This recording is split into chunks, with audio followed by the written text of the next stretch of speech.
Salute, salute. Can y'all hear me out there? Let me know if y'all can hear me out there, man. There's some strange things going on, man. As Trump releases the UFO files, the missing number of scientists have went up to 17, guys. Is it a possibility that these things could be connected? I'm just asking, man. You know what I'm saying? How y'all feeling about UFOs, man? Are we alone? Are we not? I'm just asking, man. I'm just asking. What do you feel about the new releases of these files, guys?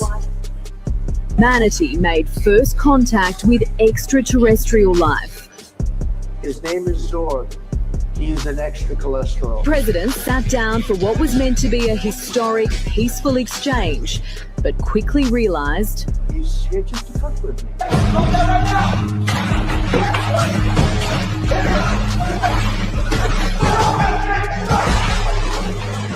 Who sent you, Putin?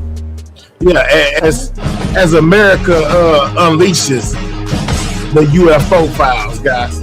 Shout out to everybody in the building. Make sure y'all are double tapping that screen, guys. Make sure you guys are double tapping that screen. Independence Day. Are you guys worried about extraterrestrials, guys? destroy it! Make sure you're double tapping that screen. That's how you hit the like button. Before sabotaging the president's teleprompter. Shit. Is there anybody in the building that can hear me? Let me know if you can hear me out there. Zorg is live. We just not getting warmed up. We just got in here. Missing. Can anybody hear me out there? Let me know if y'all can hear me. Tonight, history was made on the White House lawn as humanity made first contact with extraterrestrial life. His name is Zorg.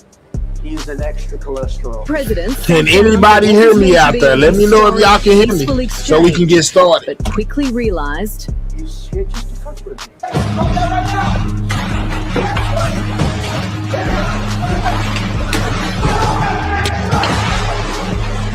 Who sent you, Putin?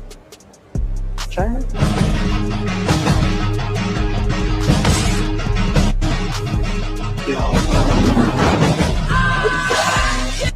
It's so crazy, guys. But yeah, man, you know what I'm saying? That was just being funny right there.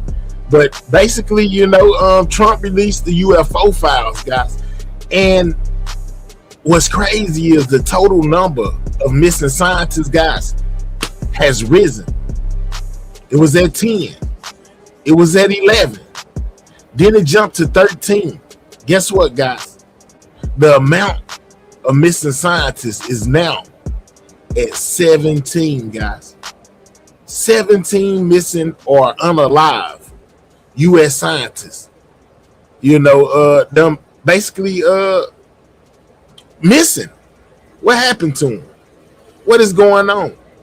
And why are they talking about it now around the release of these UFO files, guys, that Trump most definitely released to the people, guys? They're most definitely out here. And some of the images are crazy, guys. Let me show y'all one of these images I ran across of one of these UAPs, aka UFOs.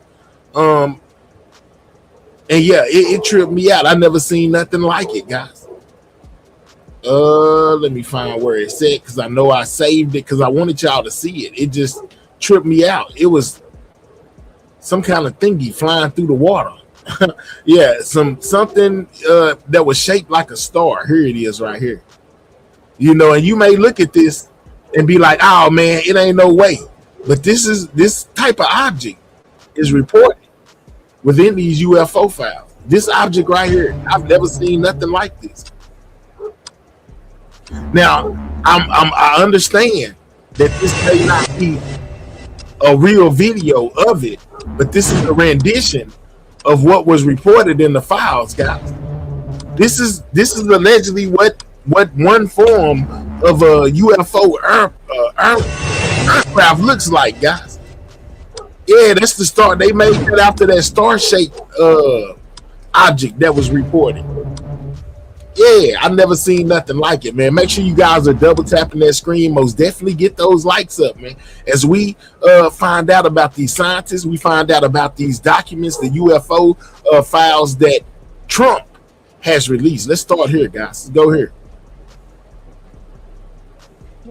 Hundreds of never-before-seen files on UFOs. This is part of President Trump's effort to increase transparency on government knowledge of possible extraterrestrial activity. Here are some of the new pictures on the Department of Defense's website. It includes one image from the Apollo 17 mission to the moon. Can't quite make this out. It's basically, apparently it appears to show. This is from the Apollo days, guys. So for more on this, we called in an expert, Avi Loeb. He's a Harvard astrophysicist who leads the Galileo project, which focuses on this kind of unidentified aerial phenomena, or UAP.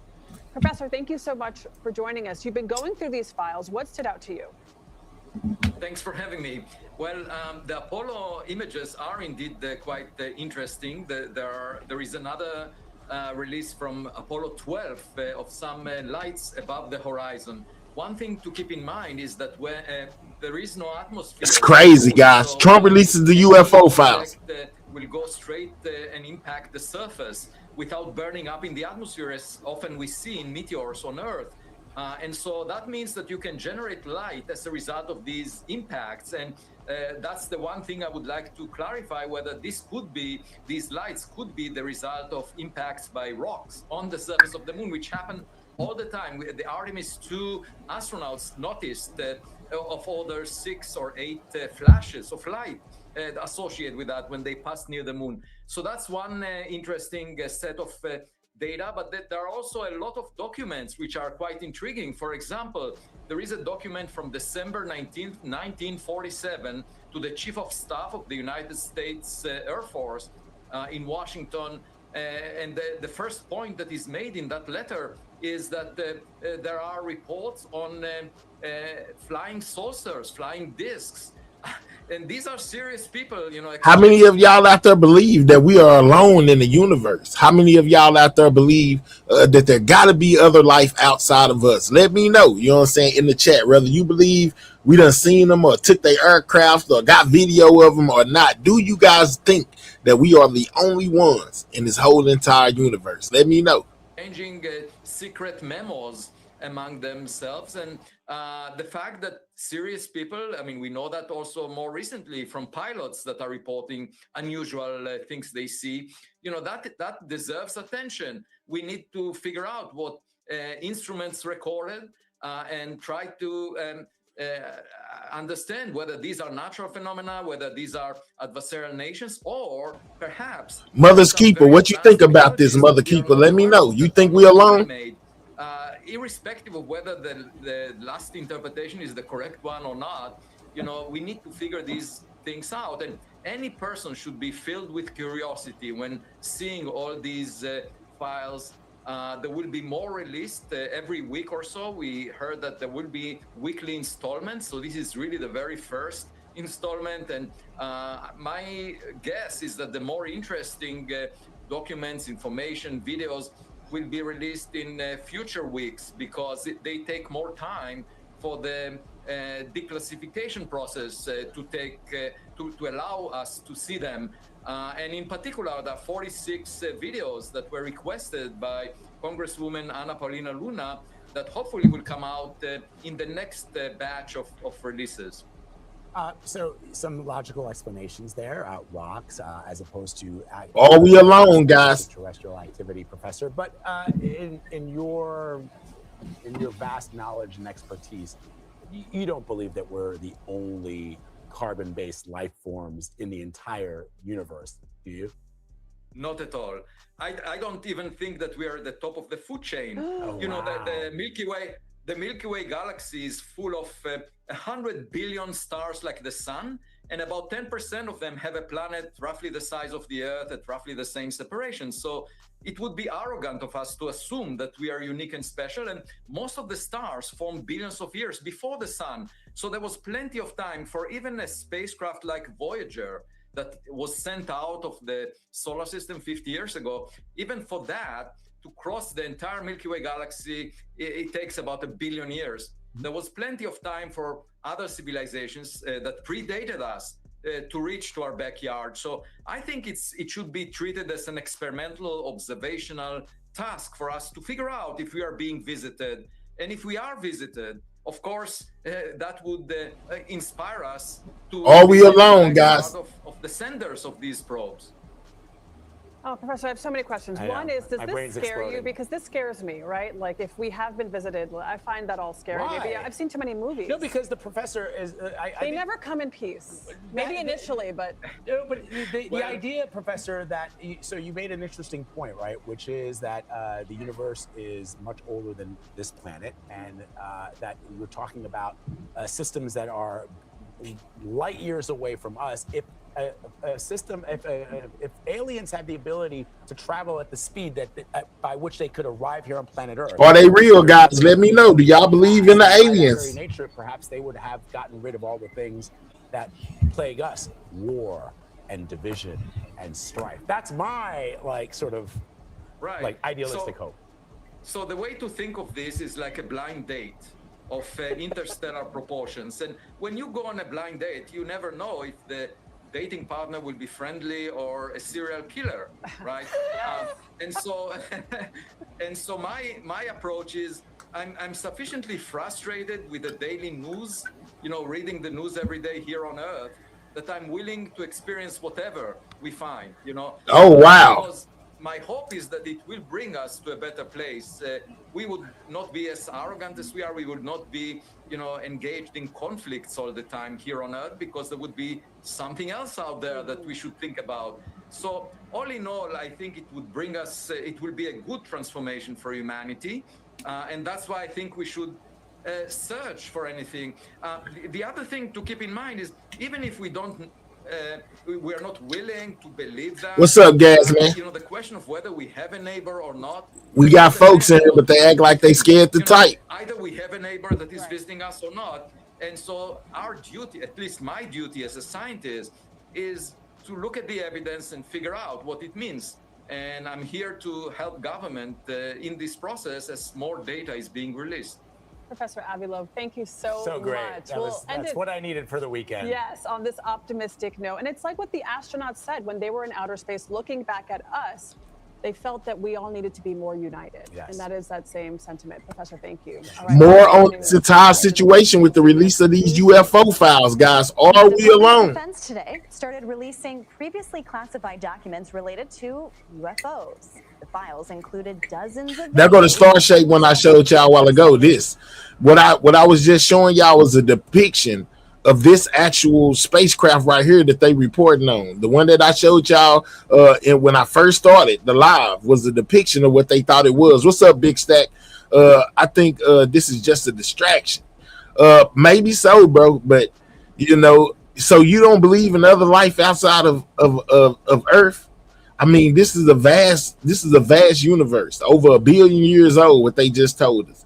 And you think over this time that we are the only ones that was given the gift of life out of all of these planets. It may be different life than life that we are used to. It may be life that they're used to on the planet wherever they're from. But I most definitely believe that it's a there out there somewhere. Of unidentified aerial phenomenon, like this one that you see here from 2013 that was spotted somewhere in the Middle East. Some of the documents also contain photos taken from the surface of the moon of objects observed by NASA astronauts during the Apollo 12 and Apollo 17 missions. President Trump had long promised to release documents like these. Alex Dietrich joins me now. She's a retired Navy fighter pilot and has spoken about her own experience. Man, it just got to be something out of there. I'm just saying. Training exercise. Thanks so much for being here. I want to get to that experience in a minute. Might not be little green men, many people who were, but it most definitely got to be something else out there. I remember the president talking about doing so on the campaign trail and the like. Why did you want these to be released?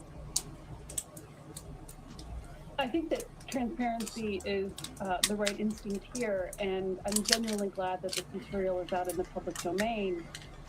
What I would do is caution any impulse to treat today as an answer. So it's the beginning of a process. The Pentagon said so themselves, that these files have yet Some of to be these fully pictures and analyzed. videos are crazy, So guys. right now, our response should be Get that to one. read them carefully. Be Now, patient. the reason why I say this is crazy is because this is our government. This is the UF government, basically releasing these files to things they don't even know what it is. You let them tell it. They don't even know what these things are. It's crazy, man. Race to any conclusion. This object here is flying over the water. To make sure we can kind of better understand these incidents. Yeah, I think that we need to approach this systematically. Again, this is an important first step. We need to work together. When we talk about the Pentagon, we should also be talking about NASA. We should also be talking about the FAA. This is a national security concern. It's also a safety of flight issue. And of course, the big brain scientists at NASA and even in academia really should be a part of this to help us contextualize the data and make sense of it. Maybe even see if there's some predictive trends in the data so that we can find when and where the next incident might happen. What's up, Precious? And I mentioned in the intro that you have your own experience seeing a UFO. What was that like? Can you tell us a little bit about what you saw and how did you report it? So she's a retired Navy pilot. She says she's seen a UFO, guys. Nimitz tic-tac encounter is sometimes what it's referred to as. Happened off the coast of California in 2004. We were in the middle of training, pre-deployment training, getting ready to go to the Gulf. Right, Keeper. I don't think we alone either. We were practicing our maneuvers, and we saw something strange. We couldn't identify it. It was the middle of the day, clear blue skies, calm waters, and we saw this strange object behaving strangely with weird physics. And so we reported it. We reported it through our intelligence channels and our chain of command. But part of the value of having these documents released today and talking about it in a serious and grounded way is to encourage other people who see strange things to say something, to report them, and then to have a system, office and analysts there to receive the information, the technology and tools to analyze it. And again, maybe we can predict when and where something will happen and make sense of whether this is a national security threat, a safety concern, or just something curious for scientists. Yeah, and the follow-through, as you mentioned, is critical here. And this is just the first batch, so we'll see what else comes out from these releases. Lieutenant Commander Alex Dietrich, thank you. Man, they done spoke to Congress. All type of stuff done went on, when it comes to these UFOs. Classifying files on UFOs. This includes eyewitness testimony, photos, and reports of sightings of unexplained objects. So I want to bring in Seth Shostak, senior astronomer at the SETI Institute in Northern California. Seth, thank you so much for being with us. First, can you explain to us what the SETI Institute does?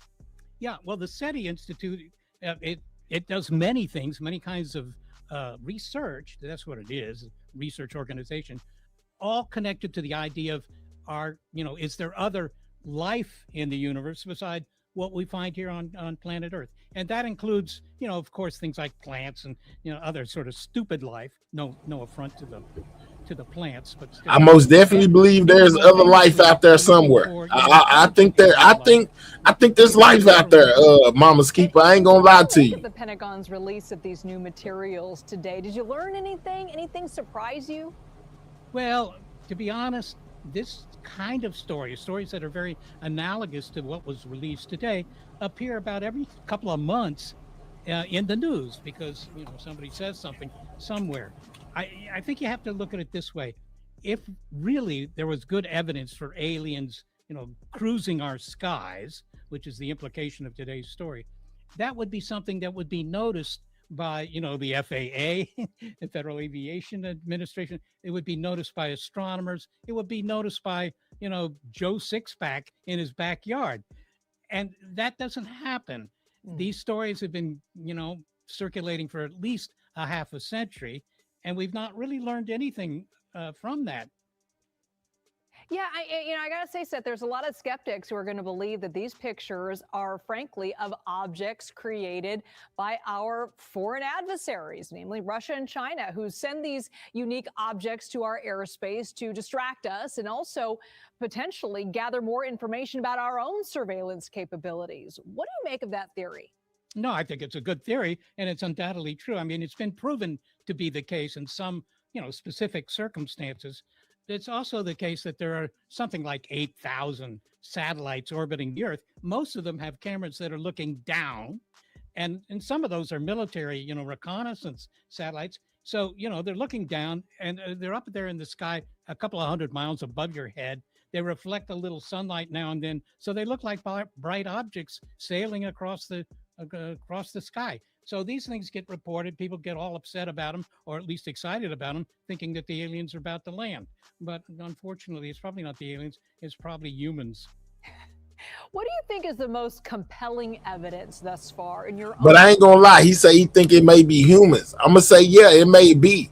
But with the kind of technology that they are saying that these aircraft are capable of, and the things they are capable of doing, and the speeds they travel, yeah, that might be something that our national security need to worry about. Because if that is another country or something like that, and not no aliens, with the things they saying these spacecrafts can do, that's way beyond what we got. Yeah, we should be worried. Research that there is extraterrestrial life beyond our planet.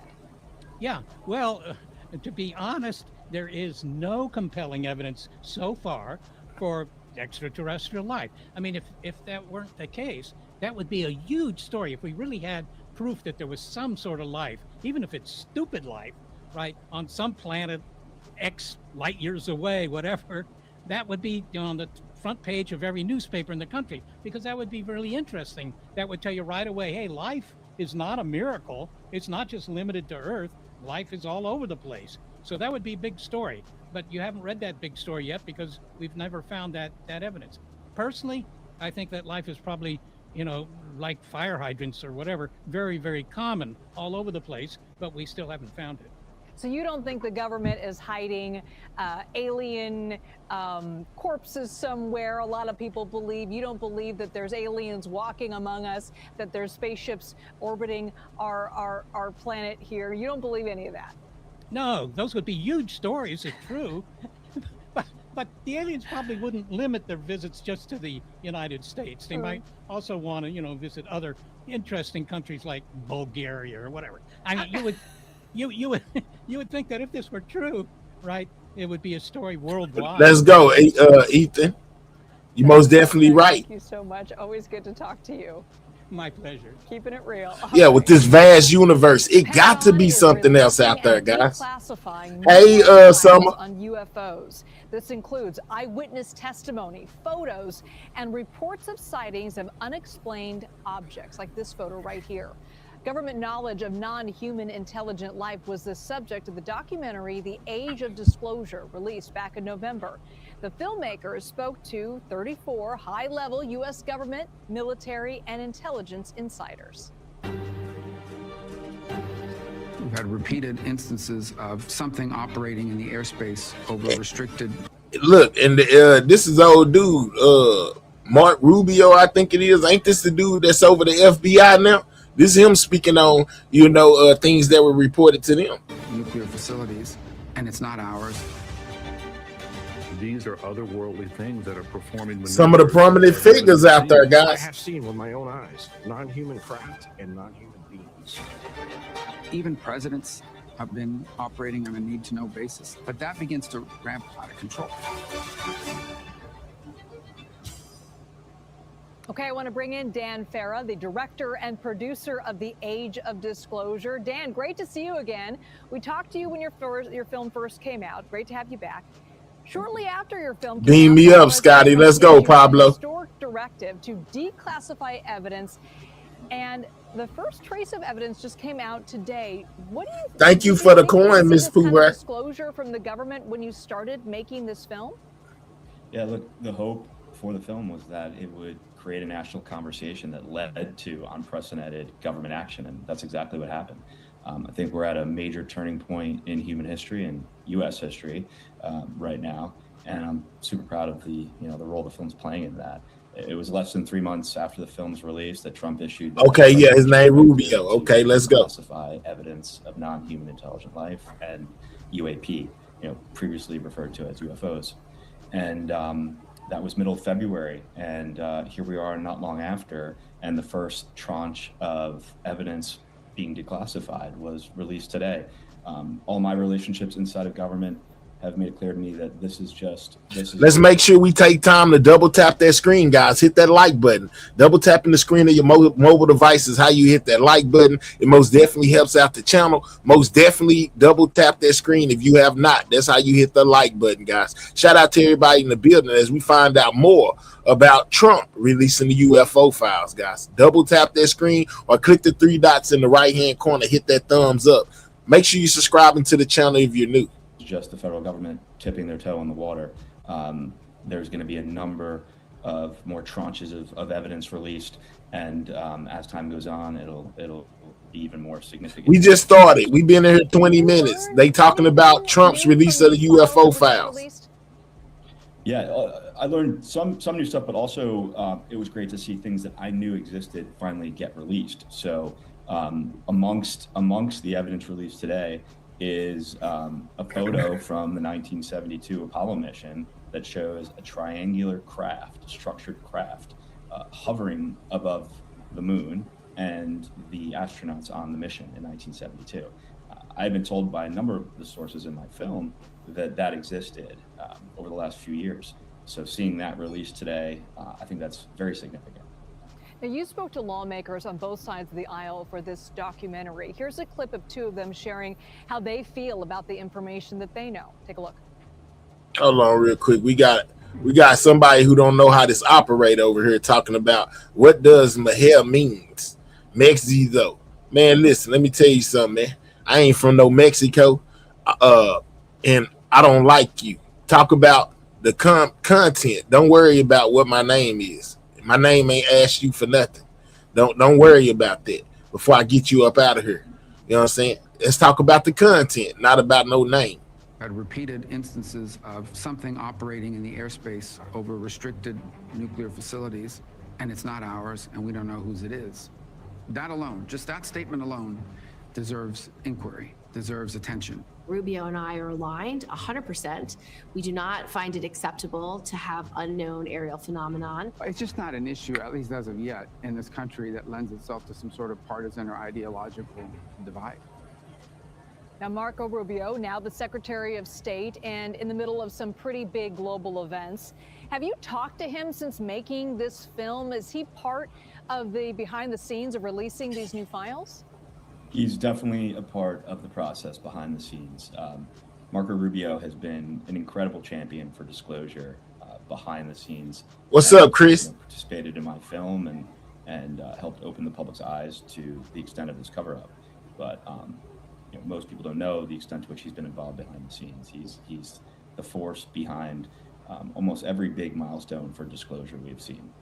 And you actually have some knowledge of the fight between... Just watch him, Mother's Keeper. Watch him for right now. He types something else crazy, go ahead and snipe him. Yeah, so President Trump gave this directive in the middle of February, and then what followed that was the Director of National Intelligence, Tulsi Gabbard, Secretary of War, Pete Hegseth, and several other cabinet members getting tasked with going and finding where this evidence exists, and then getting access to it, and then determining what can safely be declassified and what would not be a threat to national security if shared with the public.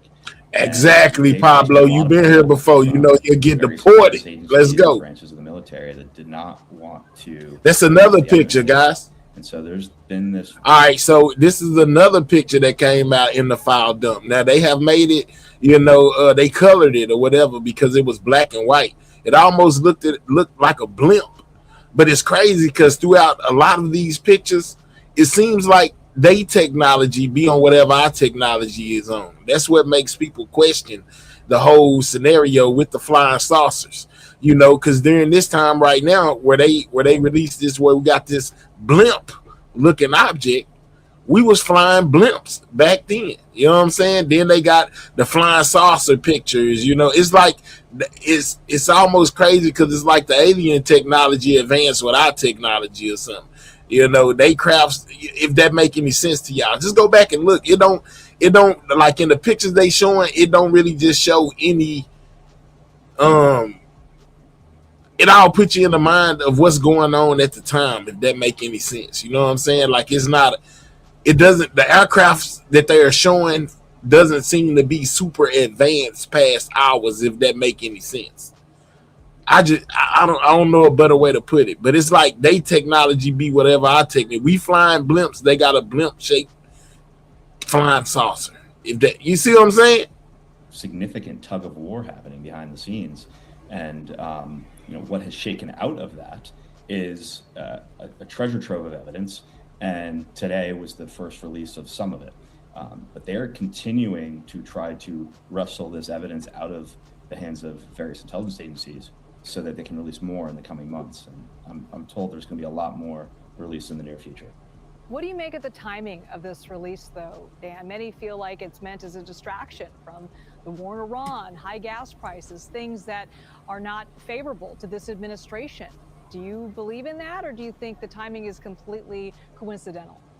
No, I don't think it's a cover for anything. This has been a process that's been unfolding for almost 10 years now. While I was making the film, a number of the interview subjects I interviewed participated in historic congressional hearings to bring about transparency on this topic. The release of the film was a major milestone for disclosure. We knew and hoped it would lead to a big presidential action. That's what happened in February. This is just the natural, ripple effects of that directive being put in motion. I do know, the Secretary of War, the Director of National Intelligence, key cabinet members are all over this, and they want to make as much possible for the American people in terms of transparency.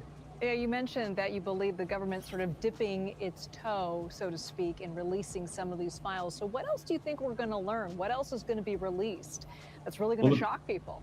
So look, the big headlines revealed in my film are that there's been an 80-year cover-up of the existence of non-human intelligent life, that elements of the U.S. government have been retrieving crashed craft of non-human origin since the 40s and been gatekeeping this information, hiding it from the American public, Congress, and even sitting presidents. So that's the headline, the biggest cover-up in human history. Also revealed in my film is that those same people that have been gatekeeping this information have been involved in a high-stakes, secret Cold War race with adversarial nations like China and Russia to reverse. So they've been safeguarding this information, guys. And it's referred to by a number of high-level people in my film as the Manhattan Project on steroids. The stakes couldn't be higher.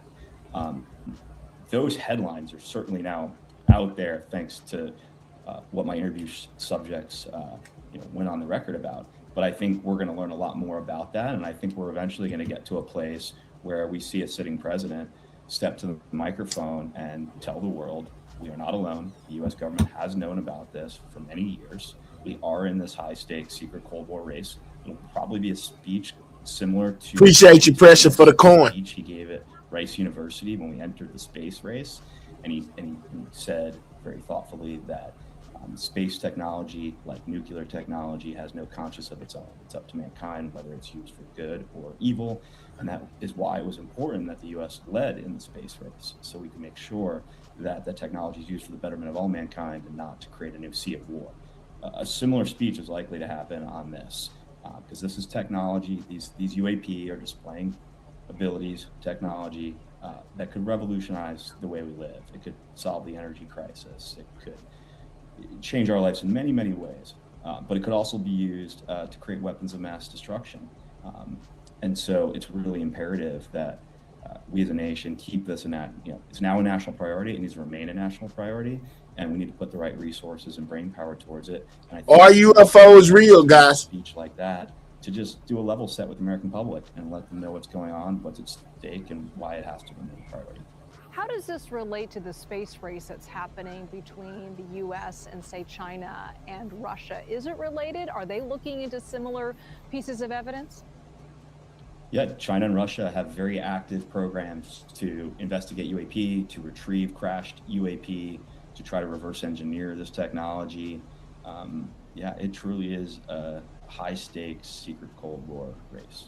Because there's a lot of skeptics who believe that these unidentified flying objects are nothing more than flying objects created by our adversaries that are hoping to gain more information about our own capabilities, militarily or surveillance capabilities. What do you make of that theory? And look, everyone I interviewed in my film was on the same page with regard to that. They all felt that if an adversary like China had leapfrogged us technologically by decades, as this technology would suggest, that's something we need to worry about. That's the biggest intelligence failure in the history of the U.S. government. The film is called The Age of Disclosure, and you can watch it worldwide on Prime Video for purchase or rent. Dan Farah, great to see you again. All right, so that was a little bit, on this file dump. But don't wait, there's more. I'm most definitely finna bring y'all more because everybody is talking about these UFO files, guys. Everybody is talking about the UFO files. It is a lot of attention on these files, guys. Question is, do y'all believe that we are alone, or could there most definitely be other life out there? It's another batch of never before seen files on UFOs. This is part of President Trump's effort to increase transparency on government knowledge of potential extraterrestrial activity. Okay. So here are some of the new pictures and videos on the DoD's website. They include what is that? Unnamed objects flying over the ocean. The release also includes dozens of documents, and videos on. So these are all videos, basically from our government, guys, so here are some of things that they can't explain. What is that? It's flying over the water, guys. They don't know what it is, but it's most definitely flying over the water. What is that? And videos on the DoD. Appreciate it, Pressure. Pictures of unnamed objects flying over the ocean. The release also includes dozens of documents, videos, and several audio files of NASA pilots reporting mysterious objects. Let's bring in Jordan Flowers. He is the executive director of the Disclosure Foundation, a nonprofit that advances UAP transparency through policy research, legal support, and public education. So our teams are still going through these files. Haven't seen any evidence yet, but what will you be looking for when you're diving into them? Well, first of all, thank you so much for having me. And I think from a big picture perspective here, we are looking at the second release of videos and documents from the government about this mysterious phenomena. I think what's clear. What is that flying over the water, guys? We have things in our airspace and even in the global is it a bird? Airspace demonstrating beyond next generation capabilities. It was a group of them right there. It's a group. 1, 2, 3, 4 of them right here. Incursions of some of these objects at our sensitive military facilities, which are now wartime incursions. And I think whatever the truth is here is sensational, whether this is breakthrough U.S. technology, whether this is foreign adversary technology, whether this is an undiscovered natural phenomenon. Hey guys, let's take time to get those likes to 100, man. If you have not double tapped the screen of your mobile device, and make sure you do that. If you're on another type of device, click the 3 dots, hit the thumbs up, man. This is everything on the latest dump, that they have dumped off of the UFO files, basically that were ordered to be released by Trump, guys. Most definitely get those likes up. Let's hit the like button.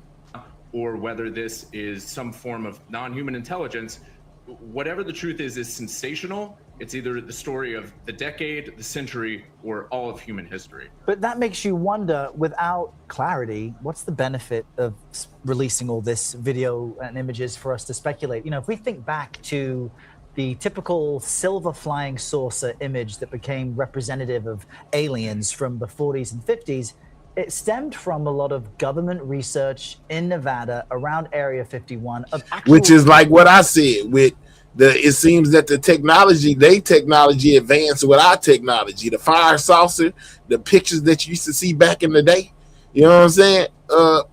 Could have potentially been other places, other countries, working on planes and things of that nature. Shit, even ours, working on planes and things of that nature. So they were never really UFOs. They were they were UFOs because they was unidentified objects because ain't nobody ever seen them before. But I think that the ones from earlier were, Some of them, let me say not all of them. Some of them was just other countries working on planes and stuff. U.S. and us working on planes as sometimes well. This can be secret government footage of government plans, maybe our government, maybe other governments. What do you think is the benefit, considering there are so many questions and speculation? No, they from pilots. So pressure when it comes to those videos above the water, they're from pilots, U.S. pilots that were flying, happened to be flying over that area or something like that, and wind up catching them on their radar. So it's not satellite pictures; it's pictures from aircrafts. Guess what we're seeing. There's a few great points in there. I think that the public is begging for transparency with respect to this topic. There's many things that the public has a deep intuition that they're not being told the truth about, and this is one of those things. So I think that, to the extent there's transparency with releasing this, that's great. But certainly we wish that there were more context and analysis being provided with these videos. I mean, that's something that our organization intends to provide. And, we also call for a national intelligence estimate with respect to this subject, these documents, and this topic. We really need more context and analysis to help us make sense of what's going on here. And one last thing, I would point out that the shiny objects from this release are indeed the videos. However, I would not lose track of the fact that there are newly declassified documents in PDF form released here that indicate a memo from the 1950s that indicate that the Air Force Office of Special Investigations, the FBI, the Atomic Energy Commission were convening meetings, classified meetings in the late 1940s about these UFOs. Discuss the quote green fireball phenomena. I mean, there are major aspects of this topic that are truly news breaking that I think are worthy, not just in the videos, but in the PDFs. So take a look at those too. All right, Jordan Flowers, thanks. Thanks, Jordan.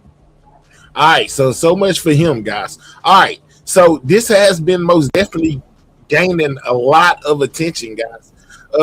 Did y'all know that whistleblowers basically sat down in front of Congress, guys, and basically told what they had seen? Top-ranking officials, guys. I'm talking about top-ranking officials most definitely chimed in as well. Here's more on the topic, though. Let's go. What they found inside? Shocking.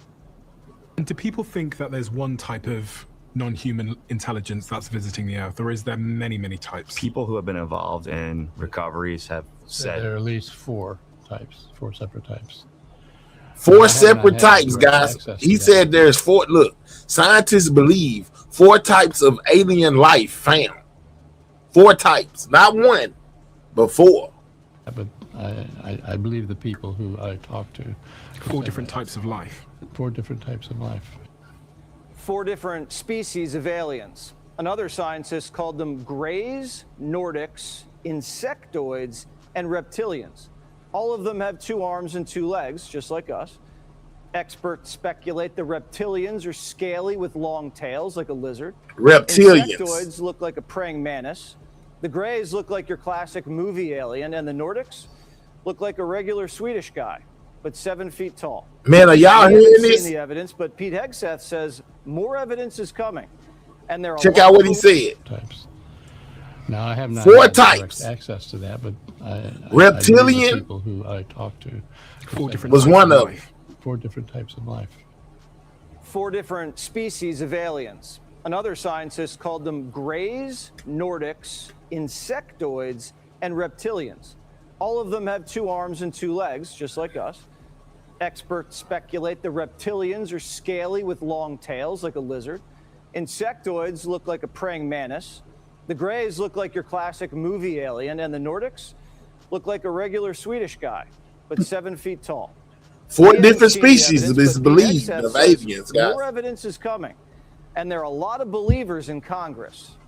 I have seen evidence in a skiff that leads me to believe there are things we cannot explain, and I have observed things that are of non-human origin and creation. That's my opinion.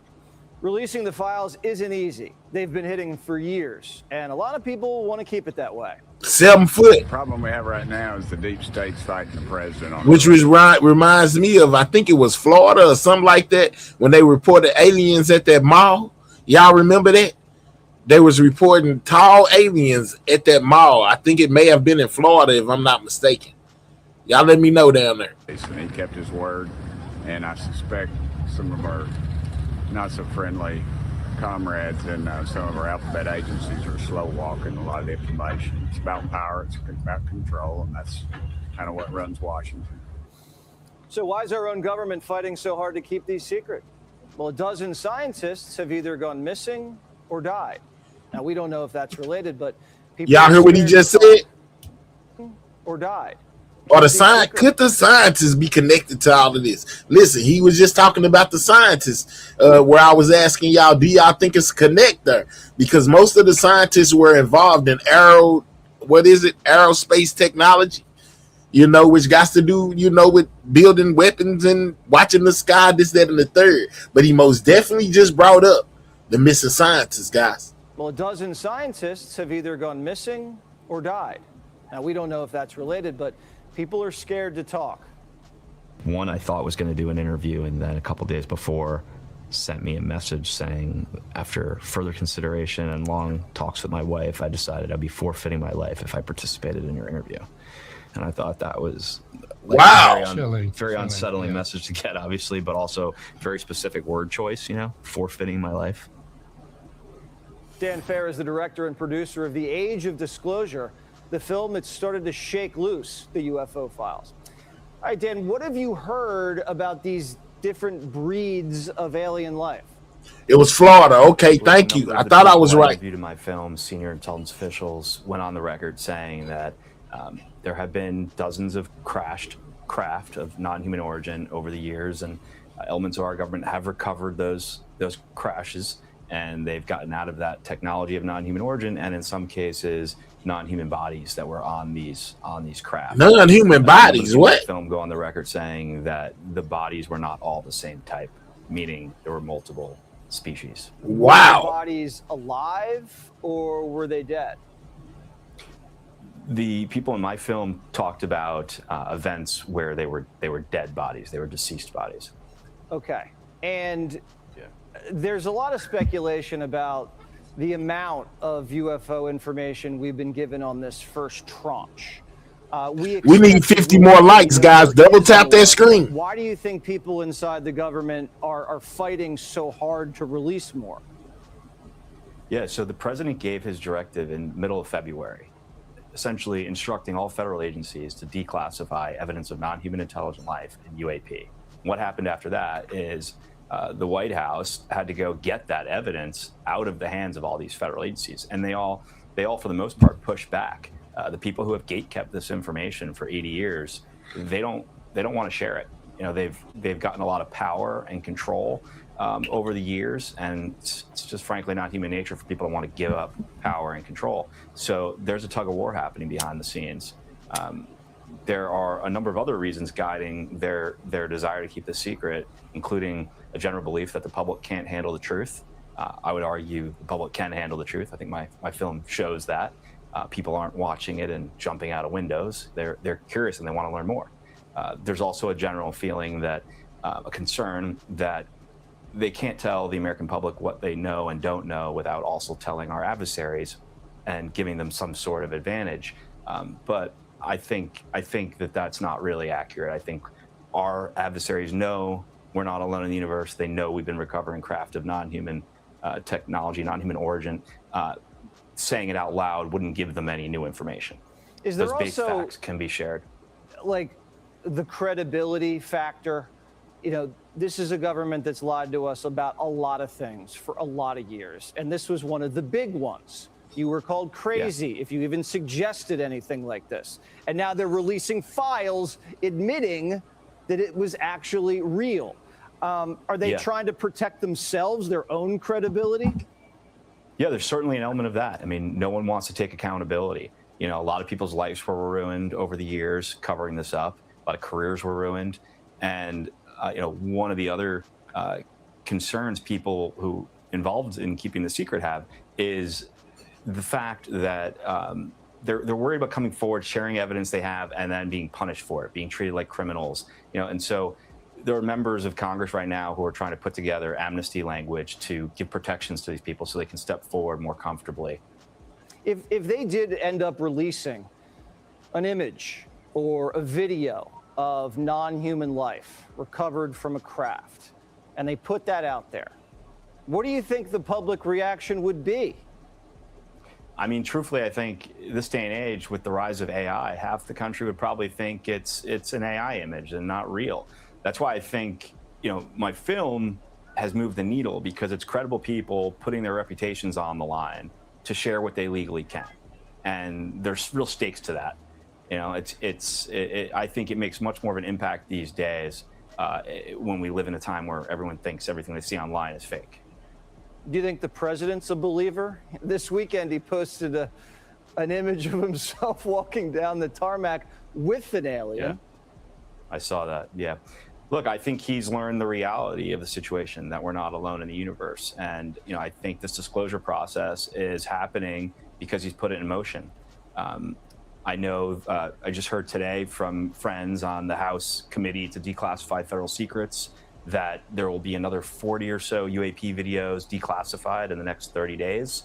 On top of that, key members of the cabinet are aggressively trying to find the most meaningful evidence within the federal agencies and branches of the military, so they can then decide what of that evidence can safely be declassified. And this is going to be a rolling process. It's going to be a rolling disclosure process. I mean, we're seeing a video right now on the screen.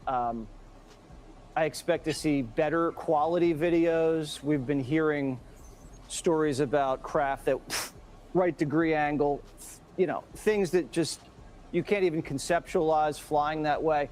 It's a humbling experience for the human race. That has to be a major issue here, almost a religious issue. Yeah, look, some people say they worry it would negatively impact religion. I don't really personally see that. I think that all the world's religions will sort of fit this into their existing dogma in one way or another.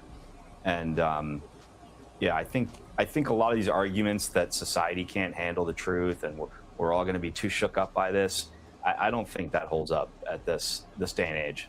No, well, this presidency has been the age of disclosure, and I think we should just keep it going. The more we know, Absolutely. I think we just have to follow the truth wherever it leads us. Everybody watch absolutely. The Age of Disclosure. It is eye-opening, to say the least. Thank you so much. Be sure to like and subscribe for all the Fox News. All right, it is more. Like I said, it's a lot of people talking about this situation. All right, so we have a whistleblower that basically came forward, guys, and basically kind of gave some insight into this whole situation, along with this guy here that I'm going to show y'all right now. They're saying if this is not alien technology that they are showing us, this is not from aliens, and it's another country, then this is a national security threat, guys. This is it's most definitely a big deal. Let's see what he had to say about this. And the former director of the Advanced Aerospace See, this is a big deal if it ain't. Program, Lou Elizondo. Lou, I'm very familiar with you. You were in the Bob Lazar story. You were one of the most convincing people in it, to be very honest. He's told this story for decades. Okay, what do we know? What do we really know? Well, what we know is that there's still a lot more we get into that. To learn. We get into that. This is really, I believe. If you read the screen where Trump is right there, I most definitely put that off in there. We most definitely gonna get to that in a second with the number of scientists has jumped up to 17, right? They said there's 17 scientists missing, right? Hello, the number 17. Y'all don't pay attention to occult, satanic symbolism numbers, do you? I'm just saying, this is what's going on. Let's let them finish. Historic moment, Sean. We're going to get to those scientists in a second. The president made good on his promise to the American people. There have been other presidents before that have made. We need 30 more likes to 100, guys. Double tap that screen. But to my knowledge, President Trump is the only one who actually delivered. And I also need to say real quick that a lot of that was helped by the behind-the-scene efforts of folks like Representative Tim Burchett, Representative Eric Burleson, and Representative Lunar. They have done incredible work continuing to put pressure on the system.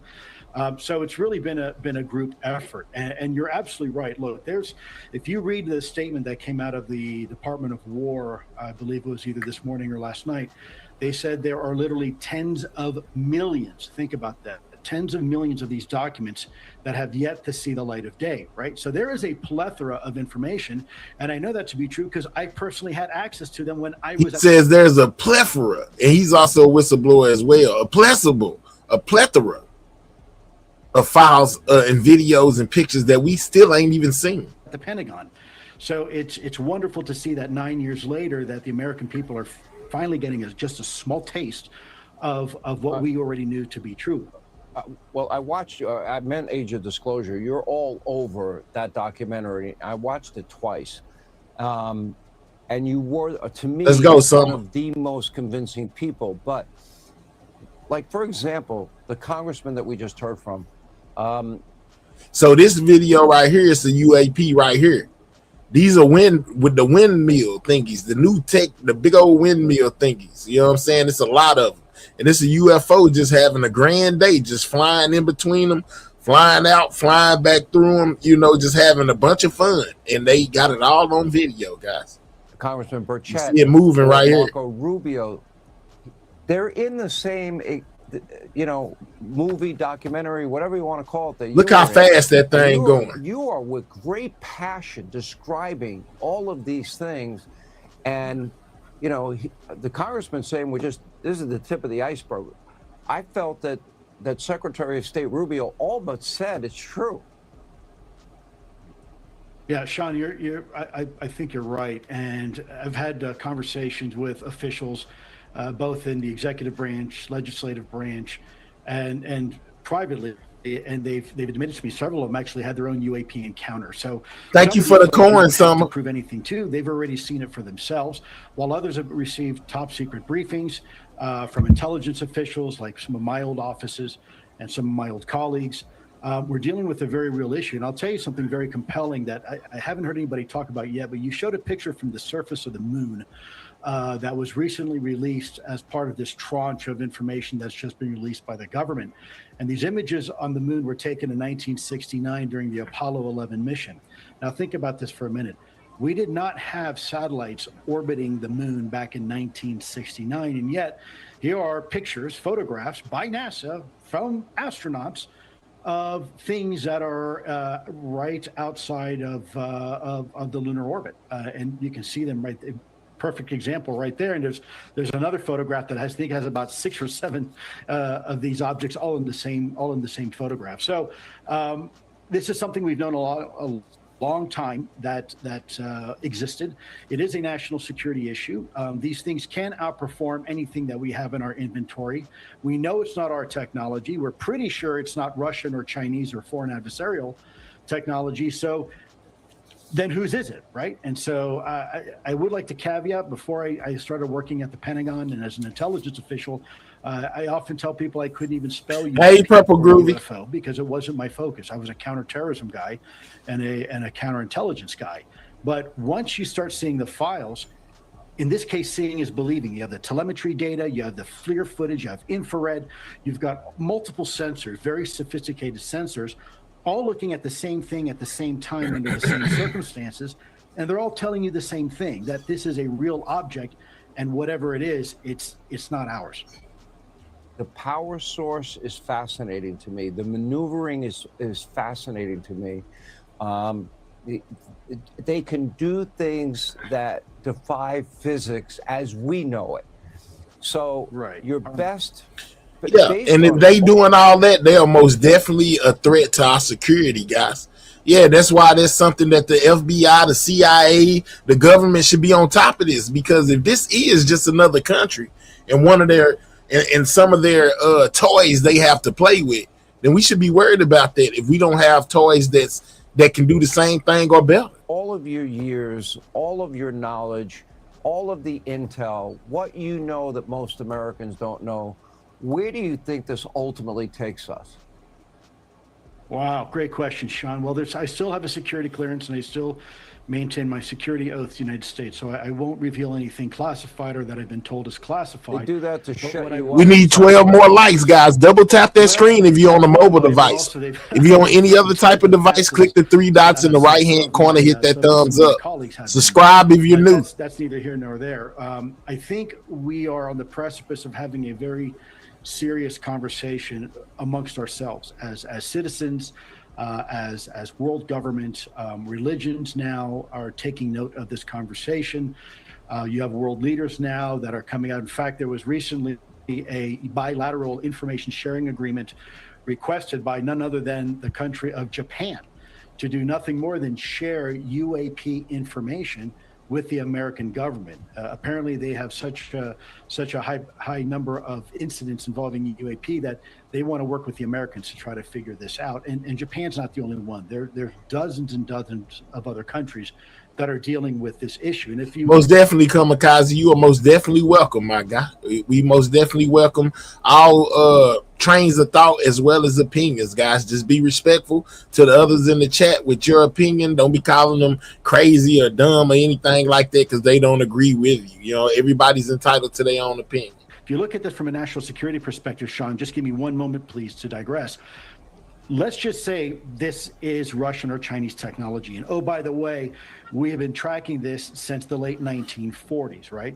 This is right on the heels of the atomic bomb.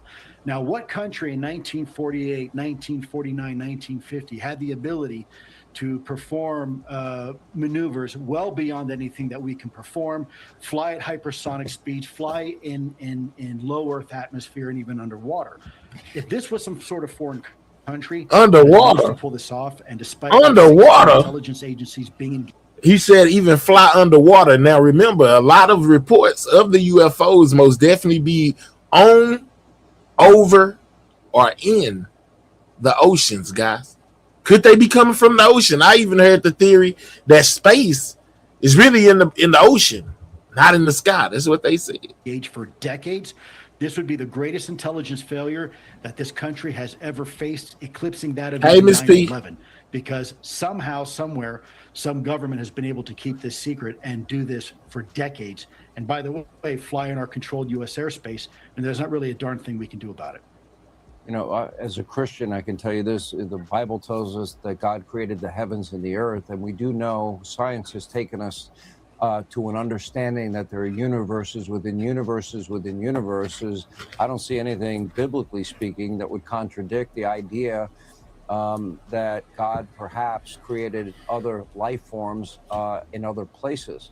But we need to get to the bottom of it for sure. My understanding, too, is that China and Russia are as interested in finding out as we are. I don't believe any of this is from them. Perhaps we should all, you know, for the sake of mankind, get together one day. But maybe for the sake of mankind, Lord have mercy. It's phenomenal. It's an honor to meet you. Appreciate you being on board. You are great in Age of Disclosure, and we have a podcast on that coming out soon. Thank you. All right, so we got a whistleblower right there that basically gave us some insight even more into the situation. Now, we've been hearing them speak on NASA and the astronauts, Apollo.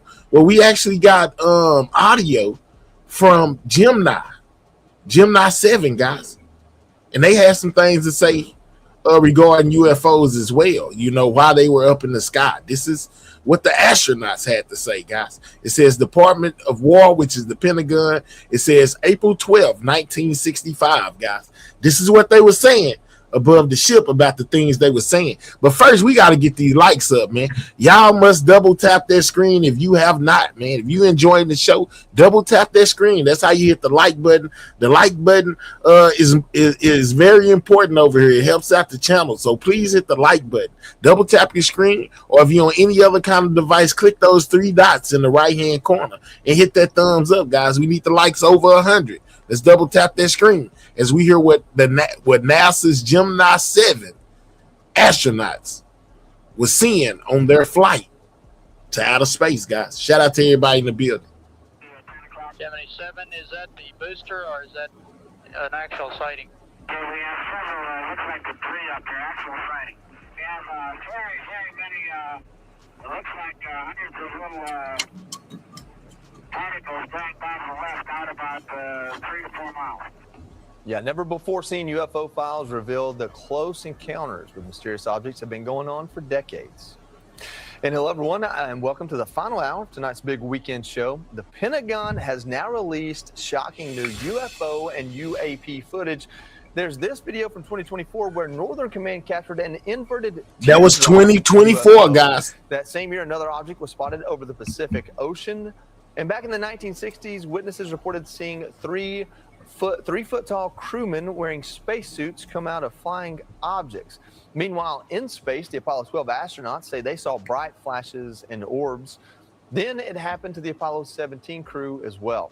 They described it as being so bright that it looks like the 4th of July. Now officials are hinting that more files are coming. Uh-oh. This is a teaser. This is a kind of a, something to open up with. I think that there is more to come. If they're not going to be disclassified, I'll probably do an effort to release them myself under speech and debate. Yeah, these new revelations come after a former military service member started blowing the whistle on what they've witnessed. During a training mission in Warning Area Whiskey 72, 10 miles off the coast of Virginia Beach, 2 F-18 Super Hornets were split by a UAP. And this is them talking in front of Congress, guys. In 2023, they also had another meeting where more whistleblowers came forth and spoke in 2025. If we got time, we'll get to that a little later on. But yeah, man, you know what I'm saying? Trump has released the second installment of the UFO files. Object, described as a dark gray or a black cube inside of a clear sphere, came within 50 feet of the lead aircraft and was estimated to be 5 to 15 feet in diameter. The mission commander terminated the flight immediately and returned to base. Our squadron submitted a safety report, but there was no official acknowledgement of the incident. Joining us now for tonight's big close-up is Ryan Graves. He's a former Navy F-18 pilot and the UAP whistleblower that you just heard from. Ryan is also the founder of Americans for Safe Aerospace. Ryan, thank you so much for joining us. Aerospace technology, the scientists. We talk about, fighter pilots and astronauts. These are men and women that have proven themselves to be of the best and brightest we have to offer, in complete control and in charge of all their faculties. The idea that all of you are conspiracy theorists that had a day you didn't understand, really, that is the truth that no one can accept. So now we have these files to start to come out. They say it's a teaser. They say there's a lot more. What's your goal in all of this? Well, the truth is, pilots are still not that comfortable coming forward. I made that decision in my life, but working at American What's up, Miss Danica? Commercial and military pilots, it's clear that they're coming to us in secret because they don't feel comfortable with their employer knowing that they're sharing this information or worse. So although more information has been coming out, the stigma has lifted a bit. Pilots are still having these occurrences regularly, daily, in fact, not just within the military, but within the commercial airlines. And until we have the proper rules, regulations, and protections that allow that information to flow properly, not just so that the DoD can have it, but also so that the normal aviation safety channels can integrate that and share that with other pilots, I think that's the point that we need to get to. And this is a very good first step. It shows that there is a lot there. We've been hearing for years, perhaps decades, that there's really nothing here. And I think this first drop is really just a drop in the bucket of what they have. Ryan, I want to ask why the secrecy?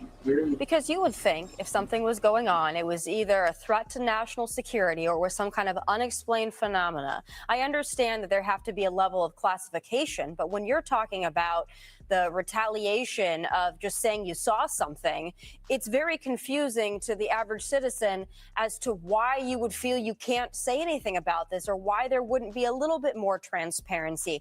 Can you explain to us why there's this veil of secrecy surrounding some of these incidents and some of the things that you and others have seen? Absolutely. I think we're all aware of the cultural stigma and the fear of perhaps coming out with this conversation. But specifically for pilots, they are authorized to do their job. They make their money from the fact that they are of sound body and mind and able to do that mission. And we have regular flight checkups throughout the year in order to ensure that we're physically and mentally able to do that job. So when a pilot observes something that is outside our expectations and is perhaps performing in ways that we don't understand. And he also, or she also, does not have any additional data to back up that claim from sensors or something else. Some ways that's almost the definition of a hallucination. They're reporting something that's almost unbelievable with no corroboration at all. And they don't need to be proven to have psychosis. They simply need to have a reason for evaluating them.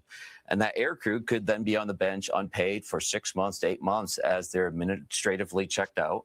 And if they're cleared to fly, then they continue on. But why would they accept that risk, right? It's all risk and no reward, at least historically. But I think what's unique about right now is that there is reward. There's reward for all of us coming forward, sharing how often this is happening, sharing the safety incidences so that your crew members on other aircraft can be safe and that we can all understand what's going on. Ryan, you just mentioned the reward side of it. On the risk piece, have you personally received any blowback or retaliation for your decision? Well, there has been a lot of talk in the news about people that have received blowback, whistleblowers inside of this conversation. I've never been personally read into any UAP programs that may or may not be within the government. I'm a pilot that had experiences through our normal operational duties, and we've reported what we saw. I haven't had retaliation. It hasn't necessarily been a straight or an easy path, but I don't feel like I've had the retaliation that we've heard from other people. Ryan, Molly here. We just watched the Artemis mission come home with exceptional, human beings going farther than they've ever gone before, and NASA continuing on that mission to get us to the moon, to get us to Mars, to go out into our solar system. And now we're hearing more information about what the Apollo astronauts saw. What do you make of all that, and what could come in these coming years as we're sending astronauts out to the moon and beyond? Well, first off, I just want to say how proud I am, and I think all of us are, at what our astronauts and NASA has accomplished recently, not only with their performance, but the character that they've demonstrated since they've come back. It's really been an A+. Most definitely on Rose to 17. I think as we learn more about, as we learn more about our universe, of course, and we explore more of it, we have to be ready to find things that perhaps we weren't expecting to find. This isn't just a conversation that America is having. This is a conversation that people around the globe are having. And as we venture out further into space, we need to be prepared for these uncertainties that we might find. This is a big step. This is us growing up as a culture, and I think we need to be ready to look at this type of data. Ron, real quick, you seem to be oriented towards safety, a safer aerospace. Are there any cases, I won't say documented, but in your experience, have people come to you credibly that show that any of these have attacked or caused one of our aircraft to go down? Yeah, thanks for that question. The stark reality is that the number of near misses with these objects in commercial and both military aircraft is quite high. There are passes within 1,000 feet of commercial airlines and military almost daily within the continent. It's crazy, guys. That are being reported through official channels. It's not necessarily the fear that these objects are going to crash into a commercial airliner. I don't want to make people fearful of that. But anytime we blind ourselves to a risk that's in the air, we are normalizing that deviation. Cam, make sure you subscribe, dog. Turn your notification bell on now so you don't miss us. By ignoring these small cues that build up to it. And we also don't want the pilot to be distracted to inadvertently input to the stick and cause damage perhaps to their wingman or to someone in the back seat. We just can't ignore any one of those pieces because ultimately, as we like to say, the holes of the Swiss cheese line up, and that's when you get your accident. All right, Ryan Graves, thank you for your courage, both serving this country, flying, and now telling the truth. We appreciate you. All right, so we had testimony, basically, or an interview with one of the whistleblowers, guys, from that situation. Okay, to part two of this. When it comes to the 17 missing scientists, guys, all of them are, well, most of them were in aerospace technology, guys, which goes hand to hand with the situation with these aliens. So people have started trying to connect the missing scientists with this UFO files drop, guys, with the drop that Trump just gave with the UFO files. Is there any possibility to anybody out there that these could be connected, guys? Let's go over here to Nancy. as she reports and gives us updates on these 17 missing U.S. scientists, guys, that's either unalive or missing, as the toll rises to 17. Dead and missing as the death toll actually rises to 17. Good evening. I'm Nancy Grace. This is Crime Stories. I want to thank you. People. Authority.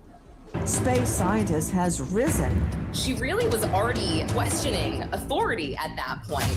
So unfortunately, that's a problem, and where you have very, very brilliant people who have these kind of very strange and suspicious circumstances around them. Between Monica and Ingrid, I'm seeing some similarities that are very chilling. Tonight, what happened to scientist Aidan Schaefer as yet another scientist has been looped into this? Last name Wilcox. Straight out to special guest joining us, Georgia Bradburn, joining us from the UK, host of Liminality, who has broken. What is going on with these scientists as the number jumps to 17, guys? Double tap that screen. On YouTube, enter Liminality. Georgia, thank you for being with us.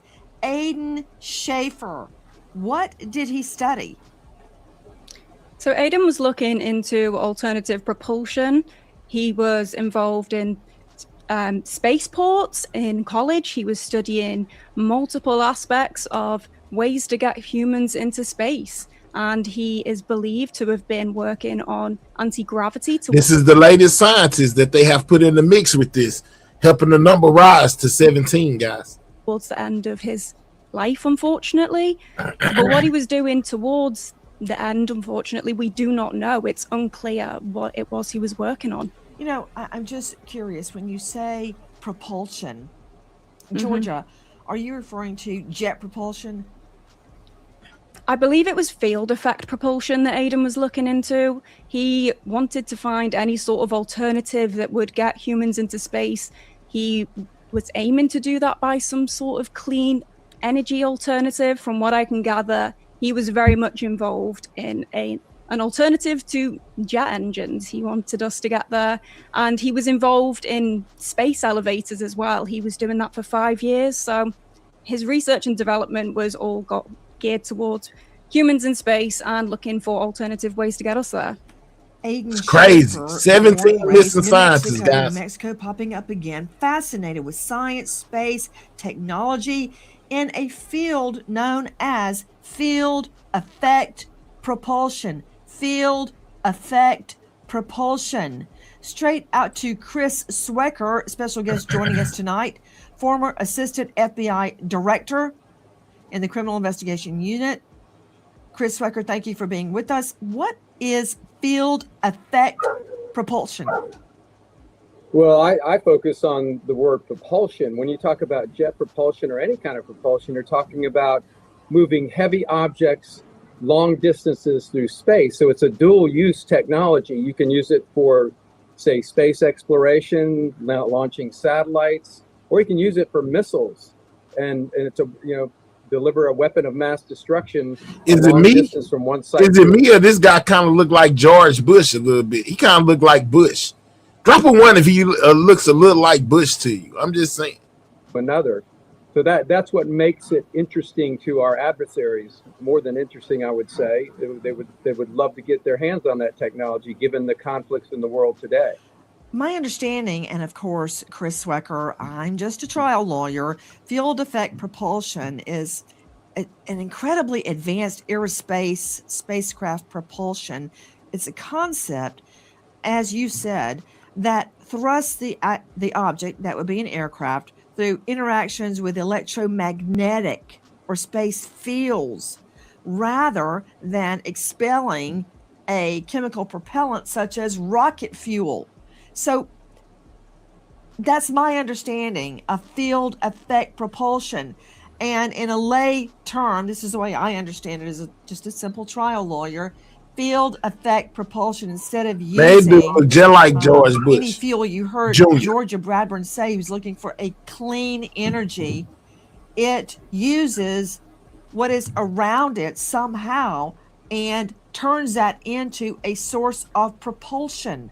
field effect propulsion. And I had lumped it all together in jet propulsion. This uses electromagnetic power, and it's truly beyond anything I've ever imagined. To Georgia Bradburn, I don't understand how another space scientist, a U.S. space scientist, working on something beyond anything I've ever even imagined, Georgia, dies while being in custody for interrogation to be questioned on an offense. He wow, guys, just has a heart attack and dies while in law enforcement custody. Well, that is what we're being told so far. It's unclear. We are told at this point that it was from a heart attack, but we're yet to get any clear documentation as to whether or not that truly was what happened. But Aiden had his issues with that authority in his area. New scientists, guys, added to the list of the scientists that are missing or either unalive. This guy right here, they saying that he was called in for questioning by law enforcement and basically had a heart attack and died. They think that was mysterious, guys. However, whether or not Aiden's case and his untimely death is linked to the rest of these scientists that we're talking about today, it's clear that Aiden was experiencing something throughout his life similar to Amy Eskridge. And that was a picture, you know what I'm saying, of all of the scientists, guys. All 17 of the missing scientists right here. This is all of them that's missing as of this point. Missing or unalive, guys. What is going on with these scientists? This is crazy, y'all. All of it happens around the time Trump get ready to release the UFO files. Could they be connected? Clear that Aiden was experiencing something throughout his life similar to Amy Eskridge when it comes to the targeting he may have been facing for the work he was doing. And so it's not as clear cut as anybody would hope it to be, but ultimately he did die in the hands of the authorities, we believe, at this point. I'm curious, Georgia Bradburn, you just brought up Amy Eskridge, and joining us tonight is one of her very dear friends, Frank Milburn. And Milburn, who will tell you himself, was in close touch with Amy up until the very end. You, Georgia, referred to Amy having been That's harassed Amy right and there. hounded because of her work, and she was actually afraid. Was Aiden Schaefer being harassed as well, Georgia? I can tell you that he publicly expressed on social media that he certainly felt that way. Whether there is evidence or not is yet to be answered, but what's up? He had made it clear to some friends and on his social media platforms that he certainly felt as though he was potentially in danger and that maybe some of his devices were compromised. Now, let's keep in mind, Aiden Schaefer had extensive education and training. He was studying economics, chemistry, and physics. He went on to study astrophysics. He extended his studies into all realms. Now he's dead, unusual, in police custody for questioning.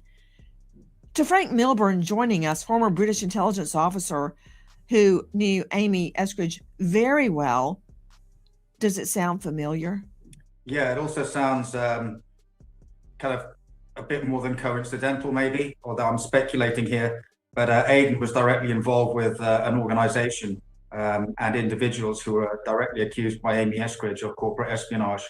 And that is something that I find very, very strange, especially as one of those individuals I've been doing research on has a criminal violent history, shall we say.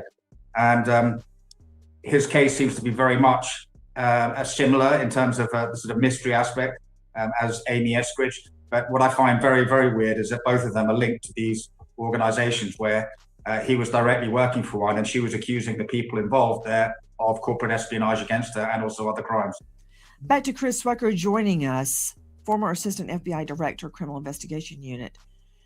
I know it's a lot to take in, what we're hearing. 17 lucid Trying scientists, to guys. separate Let's get the truth likes from to shade. 200. And Double tap that screen if what you do have you not. make of what you're hearing? I just find it impossible to believe that of these brilliant scientists, each in their own right, studying issues and complexities far beyond what I've even imagined as a lawyer, that more than one of them feel they're being harassed and threatened because of discoveries they are making or papers they're going to publish, or just before they're set to speak to members of Congress, they die. Now I've got Aiden Schaefer dead of a heart attack while in law enforcement custody to be questioned. It's a lot to take in. That's Sucker. crazy, guys. He gets called in to get an interrogation, basically about some kind of offense that he did, and wound up having a heart attack while there. Seems either he was scared to death, he done did something super bad, or something went on, but he's reported to have passed away from a heart attack right before his interrogation. Well, it sure is. I mean, when you have my background, you look at all these people, and this list has grown from 9 to 17 now. And I've been trying to sort of track each one of them as we go. There's no official list, if you will. It's a sort of a media wiki type list that keeps growing. But when you look at them closely, you do see that some of them you can just weed out very easily. The MIT professor, that was a mass shooter from Brown University. Had another one that was shot off his porch after a carjacking. Another one died of heart disease. But when you really drill down, there are 4 or 5 that are missing, not dead, missing under very suspicious circumstances that we just can't explain. And they were working or had worked on highly, highly sensitive projects of what I call dual use technology. It's dual use being it's aerospace research, or it's jet propulsion, or some type of propulsion technology. And these are the types of things that our adversaries would love to get their hands on and fully understand, given the state of warfare and the state of space exploration as it stands now. And this has been going on since time began. Espionage, trying to steal state secrets, and these are indeed state secrets. So my mind goes there. Some people, they go to the conspiracy theories of, the government doesn't want all this space exploration, UFO type stuff out there. But I think that the more logical explanation here is espionage. And when you say espionage, So they think other countries might have did it, guys. To everyone, Swecker is the former assistant FBI director in criminal investigations. You cannot achieve that position without security clearance after security clearance after security clearance. Tons of years in the field working to attain that position. Chris, so many people don't want to speak out because they don't want to the moniker attached to them of being a conspiracy theorist. But I deal in hard facts. And when I see 17 questions, missing, dead, no cause of death, submerged in water, walked away from their daughter, never came back, never seen again. It's just too much to be coincidental. So when I look at Aiden Schaefer's case, you know what? Let me go to Lauren Collin joining us. She is contributor to LA Magazine. She just wrote an incredible article dealing with this exact material. You can see her at Pop Crime TV. Lauren, thank you for being with us tonight. Tell me about the facility where Schaefer had a heart attack. This is very interesting, Nancy, and I pulled this from the New Mexico court docket. So what it says is that on 3/9, it says, per Torrance County Detention Center, defendant is deceased. When you go look up the Torrance County Detention Center, I mean, it looks like a federal ICE facility, a very different detention center than one would be at if you get arrested by the Taos County Sheriff in New Mexico, which is where Aiden Schaefer was arrested. So I'm a bit confused by this. I'm looking at the so-called detention center, and you're right. Why would someone being questioned on basically a property crime be here? It's surrounded by barbed wire. It's got really What's up, high Dubs? see-through chain link fences. So we got 17 missing scientists, guys, either missing or unalived under mysterious circumstances. What is going on, guys? Could this be related to the release of the UFO files? Let me know in the chat. With barbed wire all the way around it. It's out in the middle of what looks to be a desert. Why was this brilliant scientist there? And Lauren Conlon, more important, has there been an autopsy? Do we know a COD cause of death? We don't. And I have FOIA'd these records because, Nancy, he actually was charged. Per the court dockets, he was charged with burglary. He was charged with arson, I think with a deadly weapon as well. But everything was dismissed upon them finding out that he was deceased here. So I have been making calls, and I believe I'm going to get it, Nancy. And you keep pulling up the obituary, or the obituary comes on the screen. I don't understand why his name is spelled incorrectly. That to me is so bizarre. And I think Georgia had pointed this out as well. They also don't even have a birth date for him. It just says 1976. This is, everything about this is bizarre.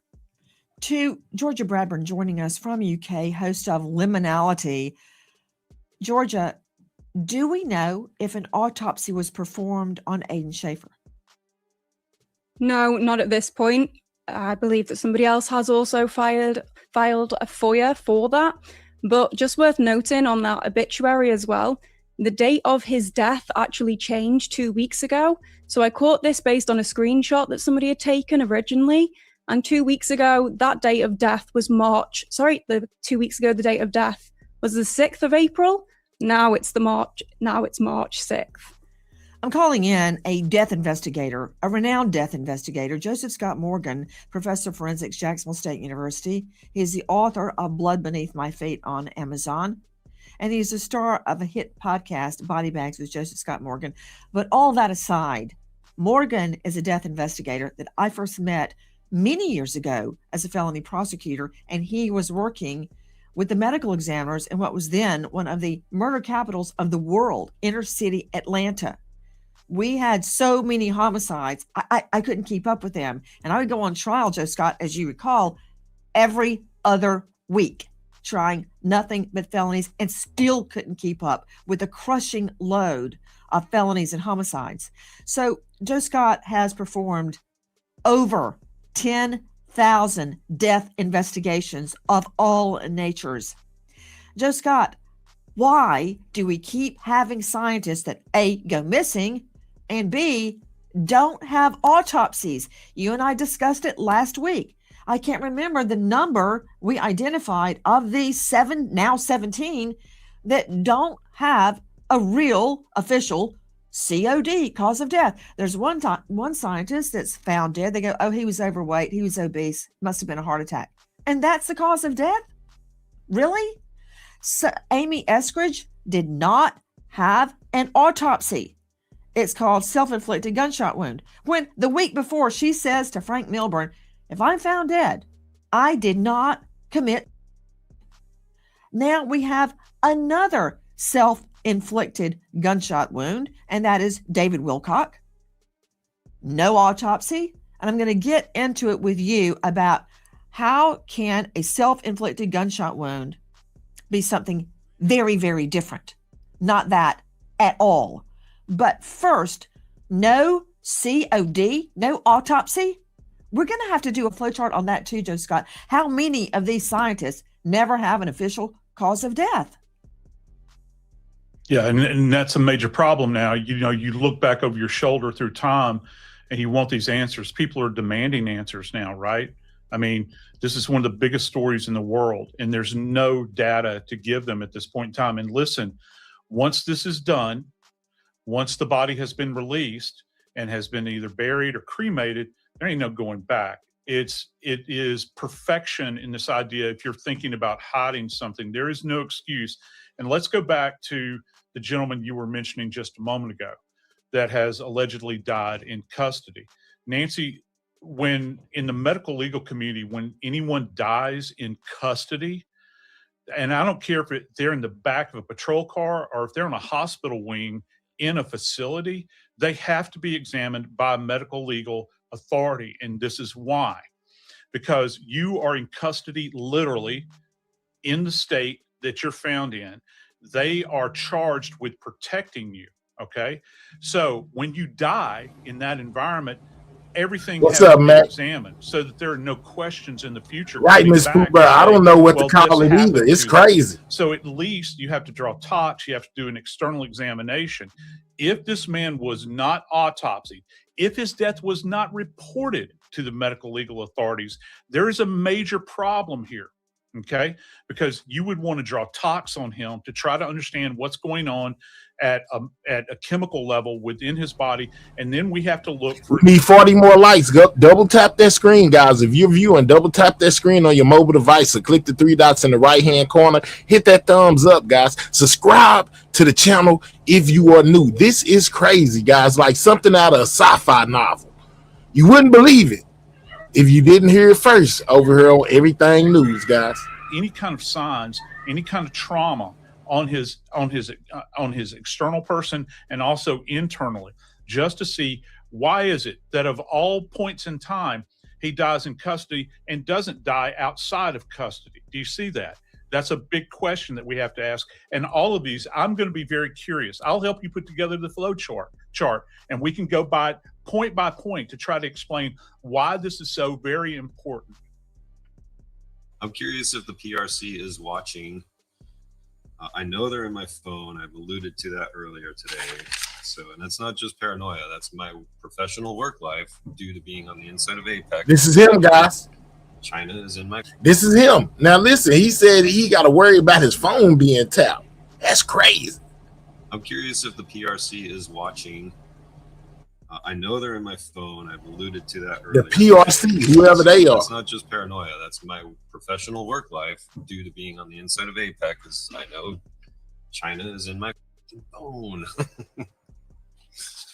Meaning that there's a unit of people somewhere in Hong Kong that have the same level of access as the NSA. So anyway, use Signal, everybody. That's him. That's Aiden Schaefer speaking about his fear based on certain incidents that had occurred that his phone, Thank you, Son Marie, for lack of a better word, tapped.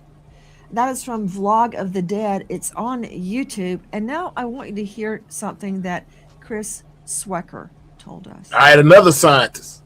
It would not be out of the realm of possibility that China or Russia or some other hostile foreign intelligence service would kidnap one of our scientists and try to extract information out of them or turn them, into a double agent. General public tends to be a little bit unaware of the prolific efforts to steal our sensitive technologies from A to Z. They're after it day in and day out, and they're after the people that are working on it. It's a comprehensive, ongoing effort on the part of hostile foreign intelligence services to steal our technology. I think we're going to see this list grow, and it's going to play out in the public eye because it's of great interest to the public. That is our guest tonight, our friend Chris Swecker, former FBI Assistant Director, speaking to Fox Nation. But let's hear it from the horse's mouth. Chris, so often when we hear someone say, I think somebody's listening on my phone, you immediately think they're crazy, right? This guy, Aiden Schaefer, we just saw him speaking. He's not crazy. He thought someone was listening to his phone or gathering information from his phone. And at your level, at the FBI, that is not uncommon. You can't overstate how aggressive and proactive, especially China is in trying to gather up and steal our technology. And it isn't, just technology in the hands of our defense establishment, if you will. It's any technology that's helpful to them that will help them compete, in the world marketplace, in military, in research and development, because they don't do their own research and development. They reverse engineer just about everything. They don't have the the initiatives and the freedom that we have here to do that research and technology. So they're after it every day. He sounded, I agree with you. You sound a little paranoid, but just because you're paranoid doesn't mean they're not out to get you. And in this case, that may well have been true, because China, especially, Russia's at it too, but they're a little more clumsy and they're easier to detect. China is at it all day, every day, through cyber means, through trying to compromise scientists, go to trade shows, introduce foreign exchange students. They're at it all the time. And it wouldn't surprise me at all, and this is an alternative theory, that one or more of these scientists had been turned, and now you're in it, and you can never get out of it. The only way you can get out of it is to take your own life. Wow. Chris, I want you and everyone else on our guest panel tonight. I've been watching the videos of Aiden Schaefer over and over and over. I'm just a layperson to detect what I can. I've looked at every word. I just want you to see and hear him speaking. Listen. Here he goes again. This is him, guys. If you talked with Amy, you probably have seen this once or twice. He said if you talk to Amy, he got a flying saucer in his hand, guys. You know what I'm saying? Could it be a connection? You see him right there. He got the flying saucer in his hand. Very hastily done model. Here's what is inside. It's a technical model. Just trying to learn how to build a flying saucer. And yes, everything, shapes mean things. But the parts inside may not actually reflect reality. He said he was trying to build a UFO, guys. Come up missing. If you're in the ufology thing, if you talked with Amy, you probably have seen this once or twice. It's a very hastily done model. Here's what is inside. It's a technical he model. came up unalive, guys. He passed away. This is the one before the interrogation. Shapes mean things. But the parts inside may not actually reflect reality. If anything, I kind of want to redo this one. Maybe make it a bit shorter so it's tighter. I am a maker. I should be a fabricator. I should still be. I know how to smith, blacksmith, and make things. The joy of making is difficult because how you can envision something isn't how it comes into reality, or the labor of your hands sometimes does not. He was number 17 on the list, guys, and unfortunately he passed away, so he's not here anymore. So he was added to the list. 17 U.S. scientists either missing or unalive. What is going on? Match the quality of your vision, your artistic vision. I'm curious if the PRC is watching. I know they're in my phone. I've alluded to that earlier today. So, and that's not just paranoia. That's my professional work life due to being on the inside of APEC, because I know China is in my phone. Meaning that there's a unit of people somewhere in Hong Kong that have the same level of access as the NSA. He said he knows that China is in his phone, guys. It's crazy. So anyway, use Signal, everybody. I just wanted you to see that. And there's so much more. That's from the Vlog of the Dead. That is Aiden Schaefer speaking. And there's a lot of it. And he's not just based on that, but everything I've learned, he's brilliant. Hi, guys. Nancy Grace here. Please join us on Crime Stories and stream it first. It's crazy, guys. Stream it. Working with that as well. And is familiar with her work in the anti-gravity technology, as well as directed energy weapons. She was working with that as well. Frank, when you hear him, Aiden Schaefer, speaking about People's Republic of China or didn't know who he thought may have been gathering information from his phone. And we hear Chris Swecker talk about there are fleets of hackers, fleets of specialists in China every day, 24/7, trying to crack into not just his phone, but millions of Americans' phones. We know that. We joke about TikTok all the time, how the Chinese are in our phone on TikTok. That's just a very simple, rudimentary example. But Frank, I compare it to this. I've dealt with so many teens, preteens, tweens, children even, that are targeted online. And it's not just one person doing it. There are people in their basements all over the world right now trying to get children to respond to them. It's like a sweatshop. There are thousands of them in every state trying to get children to respond to them so they can get into their world via social media and then molest them. I can't overstate how many there are. Now, think about the power of a foreign entity, as Chris Swecker was describing, constantly trying espionage on our scientists. It's real. Yeah, absolutely. I mean, I know from Amy Eskridge, and she was talking about her and her team, both at home and also at work, that they were constantly having to, rewire, reinstall, install their computers, their phones, and they literally couldn't keep up with it because we had a team of working against them, 24/7. Sometimes it would be like a Russian IP, sometimes it would be China-linked IPs that they could find, or other suspicious IPs. But obviously, these are very technically, competent people that we're talking about.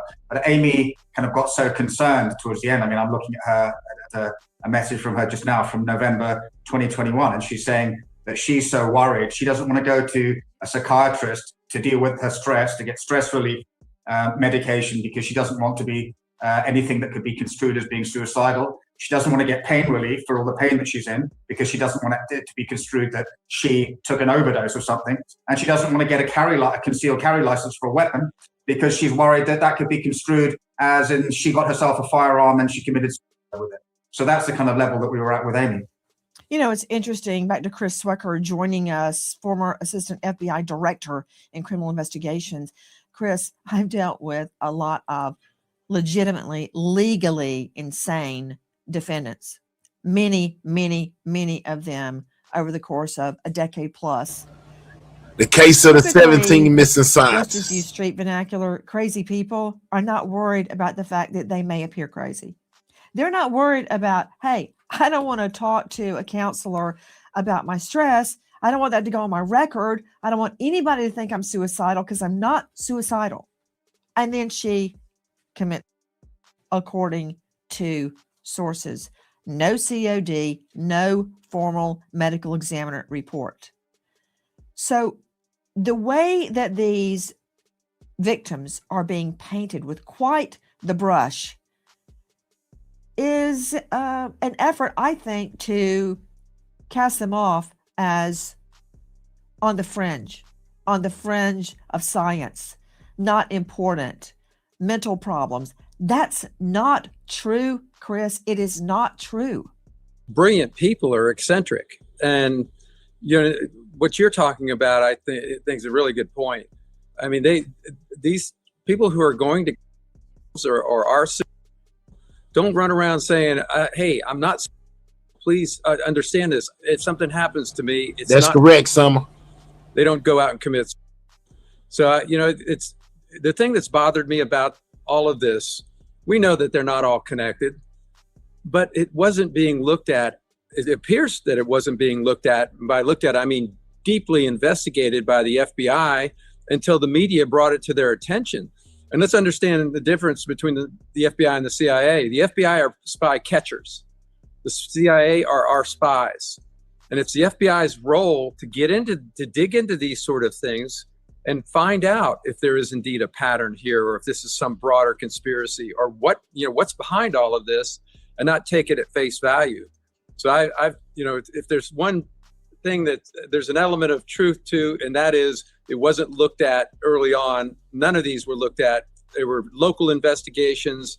state and local police departments looking at them in isolation. Now we have, Lauren Conlon, another death reportedly by self-inflicted gunshot wound. And I'm talking about an American writer and a significant figure in the disclosure movement.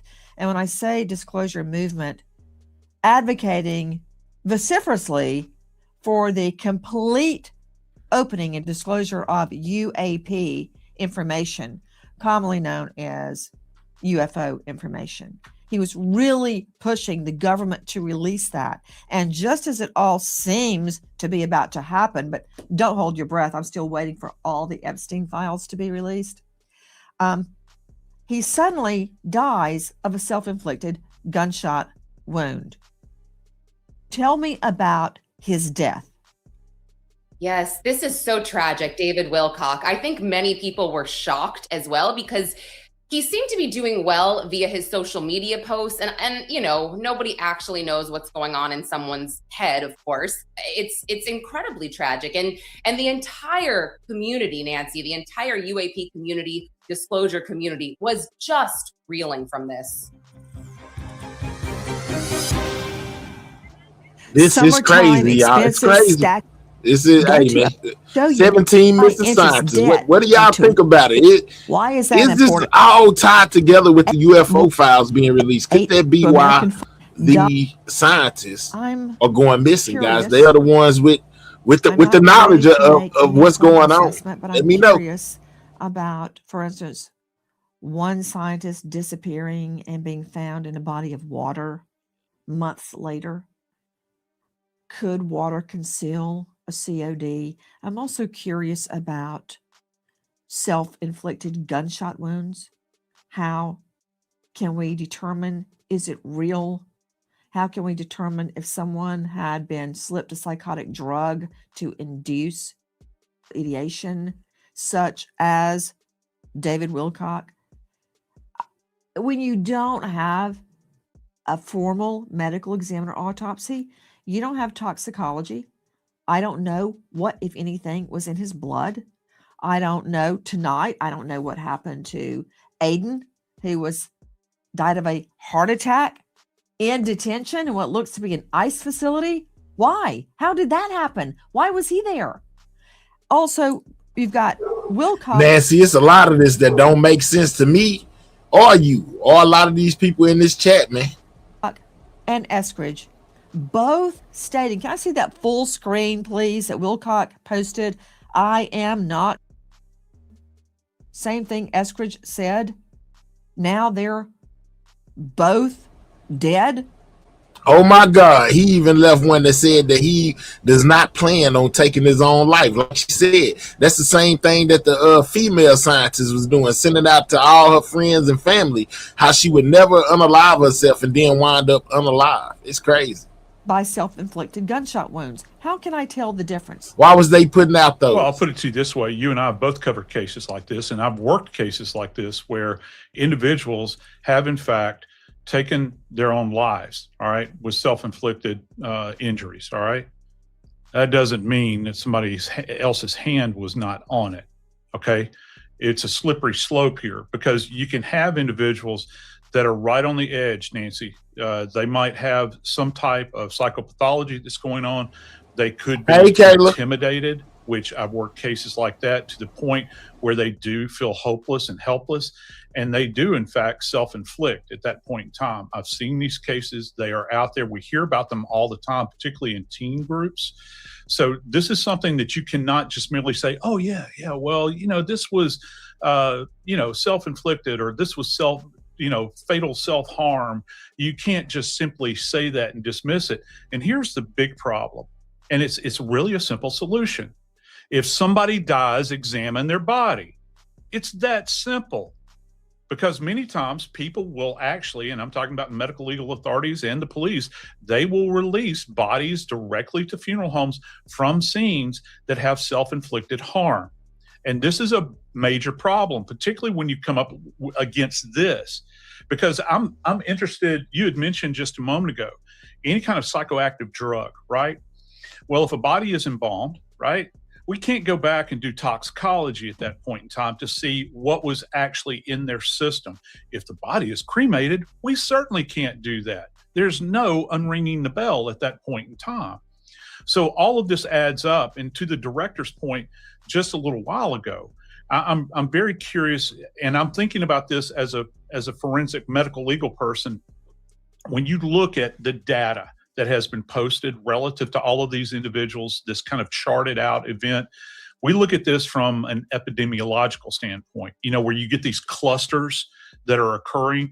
And then what epidemiologists do is they look at the kind of group that these people, and you can classify it any way you want to, level of education, level of interest, all these sorts of things. Why are these clusters appearing within these groups? Could you take, just another random group and still find this clustering?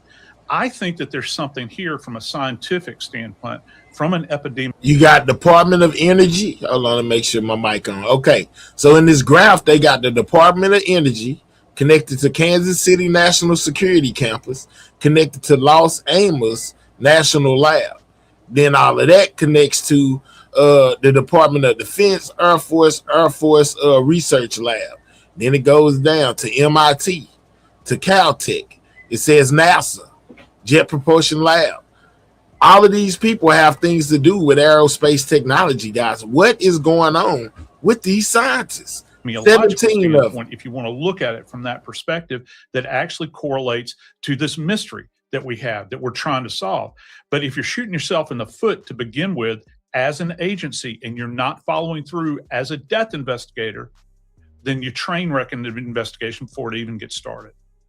We haven't even touched on the missing scientist, and I'll go to Fitzgibbons on that in one moment. But another issue, and I'm going to throw this to Swecker and Milburn. First to Chris Swecker. I'm casting. All right, so these are all the scientists that are missing and unalive, all 17 of them right here. My eyes toward China and Russia. With those two countries, nothing's off the table. There are no rules, no boundaries. And if they want to take out a scientist that they think is a key person in the development of a military technology or an aerospace technology that's detrimental to their countries, they would do it. Post World War II, there was a race to develop more and powerful atomic bombs and nuclear weapons, and we recruited and in some cases took out scientists that were hostile to this country. And that's that whole Cold War dynamic that we had post World War II. So it's on the table, and nobody should think that even our intelligence services, and especially the hostile foreign intelligence services to the United States, would not do this. I'm not saying that's what's happening here. I'm just saying it's out there. It's a possibility, and I'm wondering. We know Trump has called for an investigation. Is it real, or is it just, for show? I base everything on what I've seen in. What do you think, Nancy? Do you think Trump is being serious with this release, or is he playing games? Their cases. For instance, we told we were going to get the Epstein files. We haven't gotten them all. That was a lie. What else do we not know about this investigation? Frank Milburn, did Amy Eskridge believe that a foreign entity was targeting her, or did she think it was corporate espionage? Yeah, well, there's a number of interesting threads there. We went through all this. There certainly seemed to be some indication that there were, sort of foreign threat actors, Russia and China, because of the IT-related issues that she had. But she also she accused a, American organization of corporate espionage against her, which Aidan Schafer's directly linked to, because he used to work for one of them. And that organization is the one that she was making these allegations against. Both in voice form to me and also the ones that I've given to you in her voice file format. But I think the problem here is she was also worried that... this is the lady that also sent out the messages to her loved ones, letting them know she would never take her own life, and then wind up being found unalive. And they were saying it was at her own hands. But it's crazy because prior to that, she had said she'll never take her own life. Just more to add to the mystery of what's going on with these 17 scientists. That her IP was upsetting somebody, domestically. and she thought perhaps maybe an aerospace company. And certainly in terms of the amount of time, 4 years, that she was under this level of harassment, both information technology penetrations, both the physical surveillance, the technical surveillance, and also the social engineering, the directed energy weapon attacks, which are documented against her and against other people. That's a lot of moving parts to have on the ground that are sort of flying under the radar of local law enforcement and also of counterintelligence agencies. So that's some. This is the message that she sent to her people, guys. We seen what he sent his people. It says, oh, by the way, if you see any report that I unalive myself, I most definitely did not. If you see any report that I overdosed myself, I most definitely did not. So she was letting it be known that it was something going on that maybe nobody else knew about, just like that other guy, to where she had to state to family members or other people that, hey, if anything happened to me, it wasn't at my own hands. So maybe she had knowledge, or like dude said earlier, maybe she had already been compromised or something. I don't know. But this whole thing is most definitely a big mystery, guys. It's a lot going on. Kind of actor that can work with a level of impunity, freedom of action. Frank, I've been looking at some recently discovered texts of Amy Eskridge's, and I'm convinced that she was not suicidal.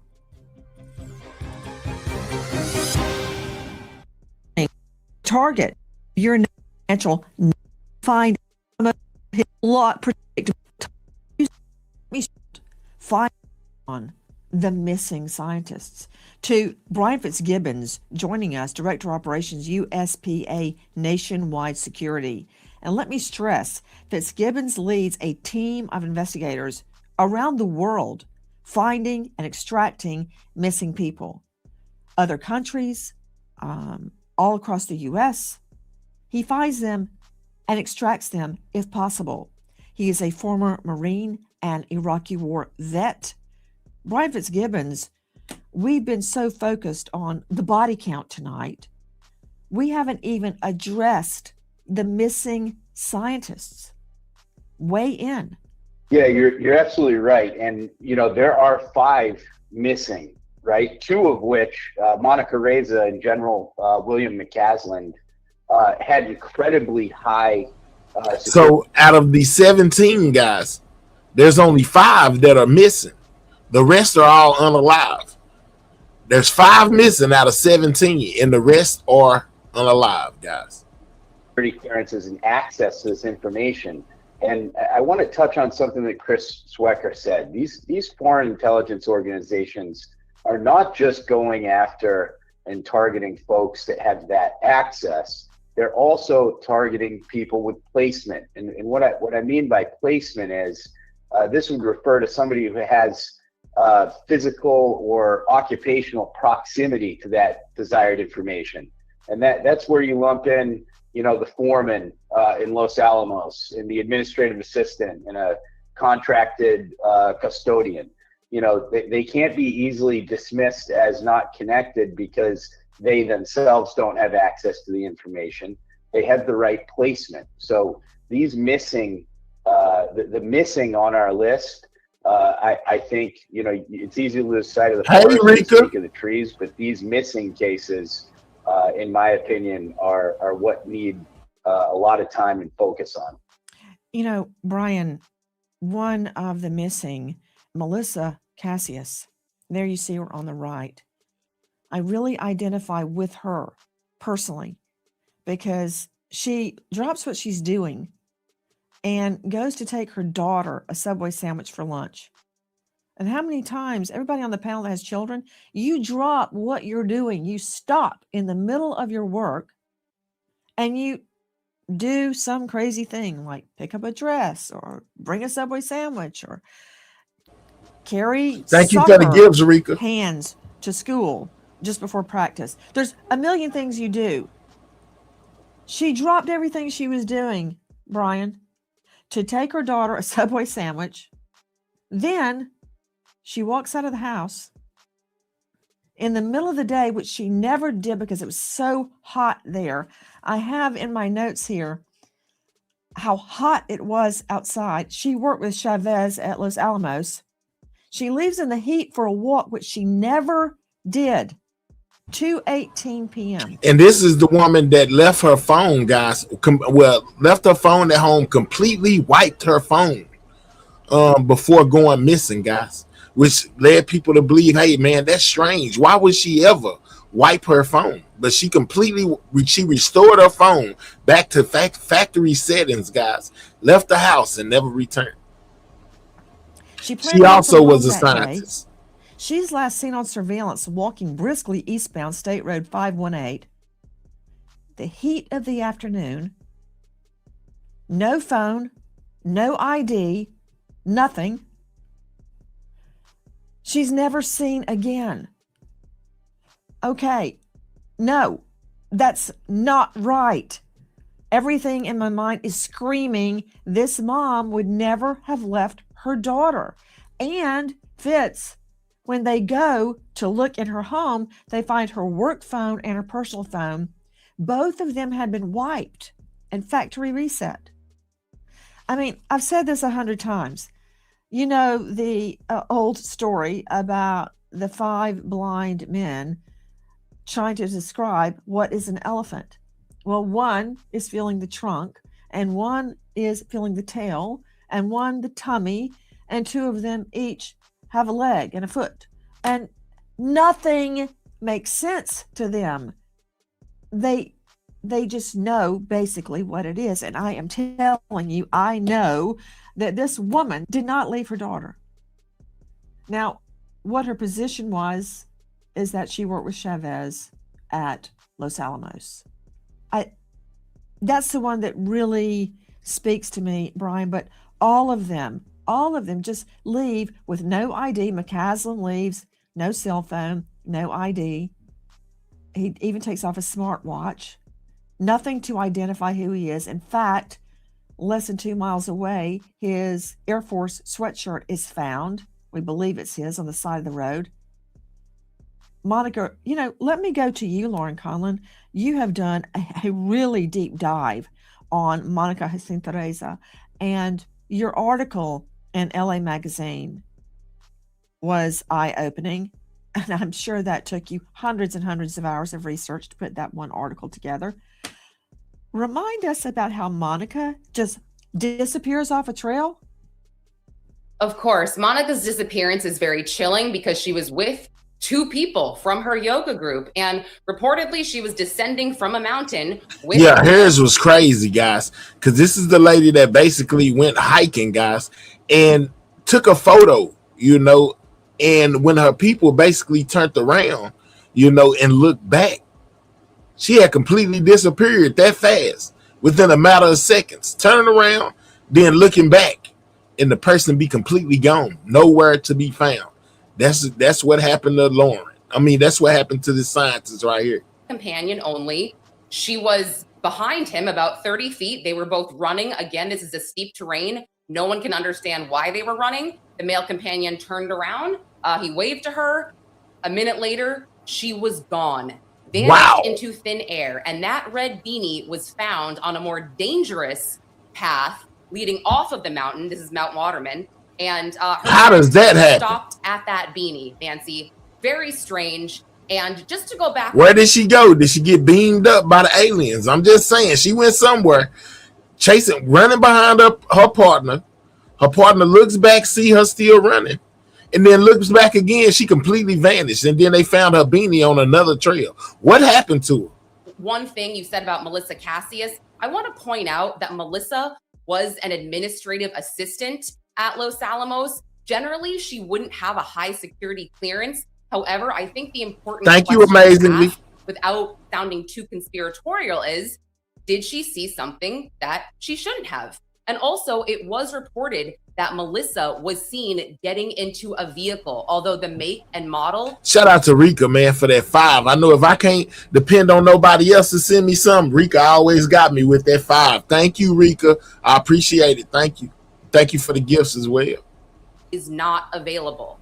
And, to Brian Fitzgibbons, after we did a careful review of the disappearance of Ingrid, let's see her vehicle. So she's out in the middle of nowhere. She disappears like Jacinto Reza. Her scent just ends, which we all know that scent dogs it doesn't just end. The person has to get in a car. Your scent just doesn't end. Her scent ends near her car, and her disappearance was chalked off as a boulder attack. That a boulder fell on her car. So what, she lived and then disappeared all on her own? I mean, Fitzgibbons, these stories are fantastical. Yeah, the circumstances around Ingrid's vehicle, and the evidence collected there at the scene, having taken a look at those photos, it is almost unbelievable, the narrative that's been placed together here. And when you add these things in totality and you look at the other missing cases, these are folks that, how many cases that can be connected that folks have wiped their phones, put their Apple Watches in their mailbox, left all identifiable information behind, and then frankly disappeared, right? So there's a lot to these cases that connects them, not only from the UAP, UFO scientific standpoint, but from their placement and access to this information, along with the circumstances around their disappearances. Frank Milberg. Crazy, guys. I think it's extremely worrying what's been going on with all of them. The ones that we've narrowed into that have the links to the aerospace and defense angle, and I'm particularly concerned as well with the new one about Aidan Schaefer, principally because there is a link there to Amy Eskridge. Now I have concentrated on the Amy Eskridge side, but that to me, when I saw Georgia come out with that research, that to me was particularly concerning. I don't know that I can connect David Wilcock to this, because Lauren Conlon accurately pointed out that he was waving a gun around. He was observed. Not so with Sullivan. Joe Scott Morgan, you and I very carefully vetted the facts as it relates to Sully.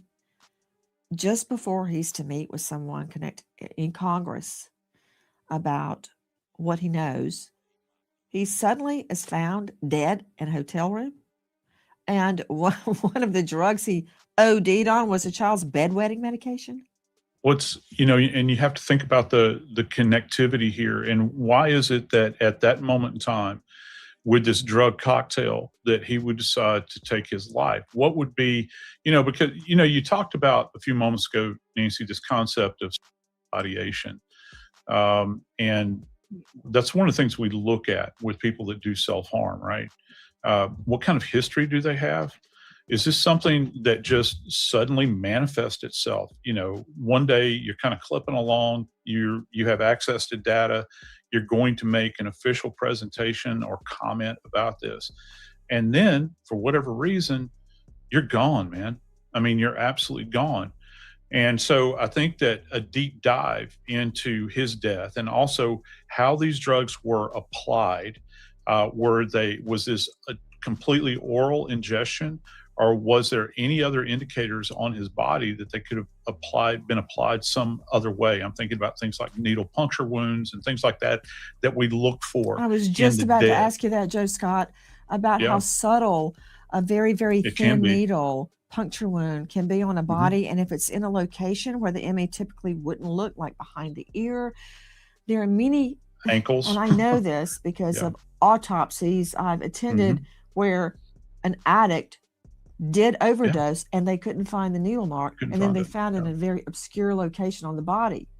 When you use a very thin needle in an obscure location, it very often goes undetected. Yeah, it does. And that's why you have to be incredibly thorough, and also the investigation before you ever start the post, right?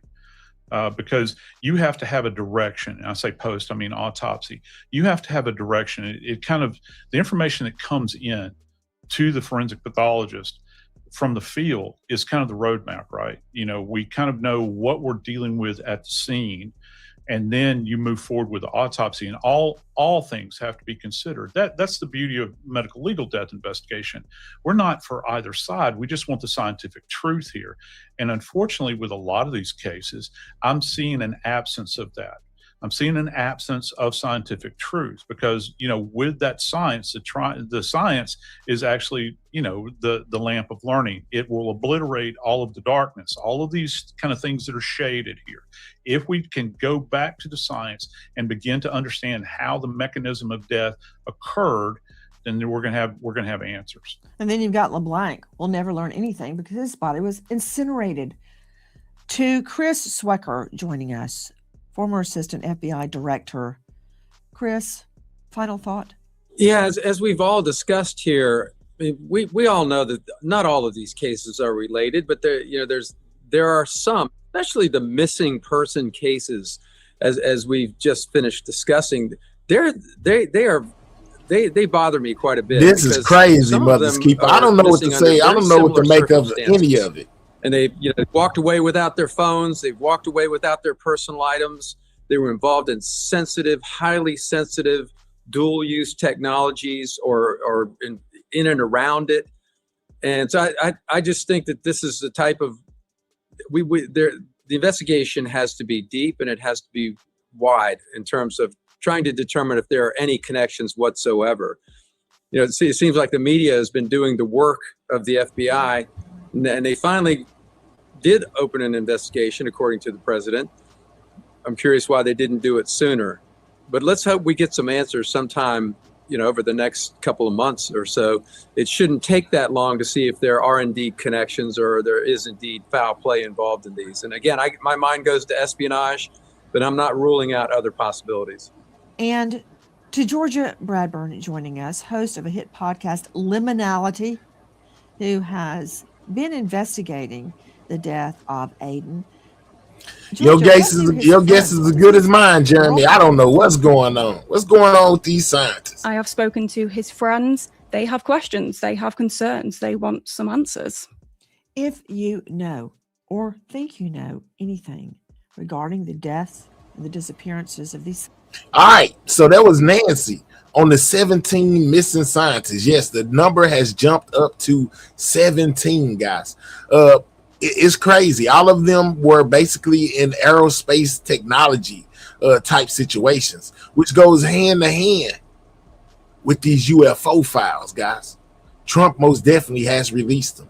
Start obviously with the first release of the government's secret UFO UAP files. Now, full disclosure, there's no smoking gun in this first installment proving aliens have visited Earth. There's no, images of little green men. Maybe they're gray now. I don't know. Anything like that. But what the government just released is obviously going to get people talking. Pentagon's document dump includes more than 160 documents, videos, images, FBI files, military reports. These span decades. Some of the most talked about material, a series of newly released videos showing these strange objects moving through the skies of multiple countries, including the United States. Got one video shows what officials describe as a football-shaped object tracked near Japan in 2024. There's another that appears to show a glowing object making abrupt movements over the Middle East. Are we alone, guys? That is the question. There are also these infrared images of so-called metallic orbs and strange red lights hovering in the sky. Oh, and then there are the Apollo files. Yeah, so for the first time, the government releasing these high-resolution images and transcripts from Apollo 12 and Apollo 17 showing what NASA called unidentified phenomena above the lunar surface. One image shows these 3 lights in a triangular formation above the moon. There's another that shows these bright objects off in the distance during the Apollo 12 mission. What this is, that's anybody's guess. And in the audio transcripts, Apollo 17 astronauts, they describe seeing, quote, very bright particles or fragments that are drifting outside their window during these maneuvers. Now, there's another side of the story, that a lot of this material is still incredibly fuzzy, grainy, inconclusive. Many of the videos look more like thermal blobs or distant light sources rather than flying saucers. The Pentagon says these cases are labeled unresolved, mostly because there isn't enough data to reach a solidified conclusion. So what does it mean? What does this reveal tell us? Is today's release the big UFO bombshell that people were hoping for? Or is this a major preview? Are we being conditioned, prepared for what's about to come? Well, I'll tell you what. We have assembled a dream team panel on this Friday night to break it all down. Terry Hart is a retired U.S. Air Force Lieutenant Colonel and former NASA astronaut. He was part of the crew that performed the first ever in-orbit satellite repair. Ben Hansen, former FBI agent, host of the very popular Discovery Plus show, UFO Witness. Jordan Flowers, investor, entrepreneur, the executive director of the Disclosure Foundation, which helps push for transparency and the sharing of classified information. Great to have you all here. Ben, I'll start with you. Okay, first installment. How would you rate it? You know, do you think that this is going to be the most compelling evidence, or, like I said, are we being prepared for something bigger? I think that it definitely is. It depends on who you are, right? I was pleasantly surprised.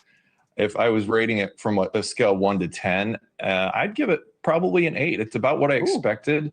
I don't think that there was ever to be a smoking gun in this first release. And if I were doing it, you wouldn't give your most compelling cases first.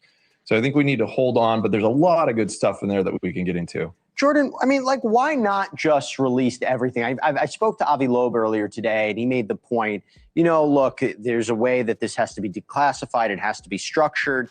But it's also very interesting when you think about what was released, and a lot of this was these reports of metallic orbs near military installations around the world. So the two parts about it is, why not just release everything? And two, do you have a sense of what we're seeing? Sure, and thank you again for having me. Yeah, I think that this is a process. You know, would you rather have everything all at once in a year from now, or would you rather have a package now and then a few things along the way? So I think it's good that we have some visibility here, but there's also whistleblowers that have come forward, like David Grush, who have said, you know, the president actually isn't getting access to everything that he should be getting access to. There are files that haven't been turned over, for example, I believe from the CIA, from the Department of Energy. So I would expect to see more drops. And I think that's consistent from what our partners in Congress are representing as well. And Jordan, just to follow up, do you think that these are symbolic of advanced military technology, or you say there's aspects of it, characteristics? I'm not so sure. I think what's newsworthy here is that there's clearly a line from the government that we do not know what these things are, and we do not have our airspace significantly secured. There have been incursions over Langley. There have been incursions over Barksdale Air Force Base. We really need to get on top of what these things are, whether they are foreign adversaries, whether it's something more interesting than that. We really need to know. Whatever the truth is here is sensational, and we need to get to the bottom of it. Terry, I'm so happy to have you. Obviously, A, because you have such a stellar career. You're awesome. But two, the Apollo transcripts? I mean, I wasn't predicting. There's a lot of people that say Trump put this out to distract from the Epstein files, guys.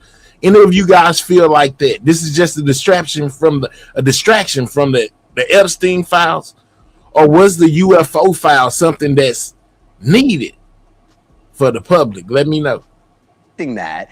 What did you take about that when they're talking about strange phenomena? You know what I'm going to ask you. Did you see anything like that? Good to be with you tonight, Jesse. I did not myself see anything. By the way, would you tell me if you could? Would you tell me if you did? Of course. The astronauts are public servants, and I spent 6 years at NASA, and no one ever told me not to report something that I would see in space. So, yeah, it's a very much open environment.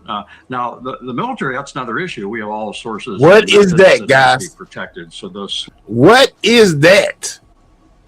This looks like some kind of a kid's toy or something. What is that, guys? This is something that was released in the UFO files. What in the world is that? Looks like some kind of insect.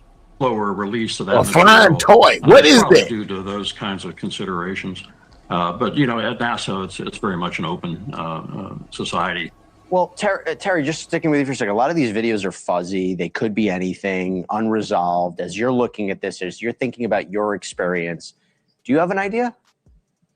Well, we see so-called digital artifacts quite often. I often think in terms of the old Western movies. You'd see this. Man, I don't know what that is, guys. I don't know what that is. Look like a man in a jet suit or something. This was in 2018, guys. What is that? Well, those wheels can't be turning backwards. That's an artifact of the fact the camera's going at 24 frames per second and it appears to freeze the wheel temporarily. Those kinds of things in a more sophisticated way with today's digital technology occur pretty often and are sometimes the explanation to some of these effects that we're seeing. Ben, is there one video, one image, one screenshot that you think stands out from the rest that maybe isn't getting the kind of attention that it should be? You tell me. Well, I'd probably respond to that with another question. A lot of people, why are we just looking at the images? It's like this eye candy to see and trying to analyze. But honestly, if you spend some time and people look at the documents that have been released, in fact, there was one, I believe, I'm trying to source to see if it's correct. Early this morning, it was removed, and apparently has alleged involvement in the USS Eisenhower in '85. Picking up some type of recovered something. And so are they going to release that later? The documents, but I guess going back to the images too, I really like some of these that are occurring around the oil rigs where we have good reference points. That's really important in the video. And then you see the object moving around very erratically. So you only have a couple things that could explain that prosaically. But Ben, just following up on that, the information that was redacted or taken back, how do you know that? And has we've gotten a response from the government about why that might be? Well, apparently there were some people up much earlier than me this morning. And when this was first posted, they were able to access the link that the government posted, and those files, the links no longer are there. I've heard one or two of these are defunct links, but this image is out there. It's the USS Eisenhower from 1985, and I believe it's a Vice Admiral Carter who signed this memo. And so I can't. Man, I don't know why they look like some kind of insect or a kid's toy or somebody flying in a jet suit. But this image right here is most definitely crazy, guys. Verify that. What is that? And then it's in the government files, guys, as part of the UFO situation. So evidently they don't know what it is either. But it looked like, man, I'm telling you, I don't know how big this thing is. It looked like a kid's toy or something, or somebody in a suit. Just didn't find that myself online. Right. It's things like this that I think would be very interesting in the next tranches. Jordan, when we look at this, we're going into it biased in a way. It got legs. It got legs thing down there that's dangling. Perceptions. See them leg things down there that's dangling. What is that?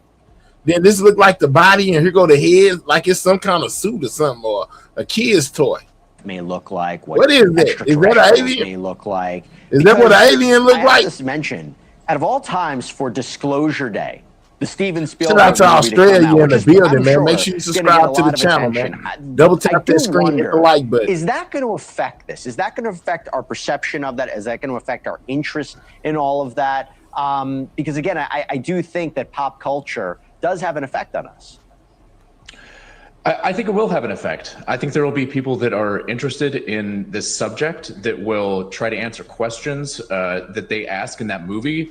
And with the Disclosure Foundation, the organization that I'm a part of, we're actually having an event in DC in June, sponsored by senior leaders in Congress, like Senator Mike Rounds, to try and address in an intellectual way some of the questions that are going to be raised in that movie. So that's our disclosure forum we're having, and we really think that there's going to be elevated interest by the public and in Congress.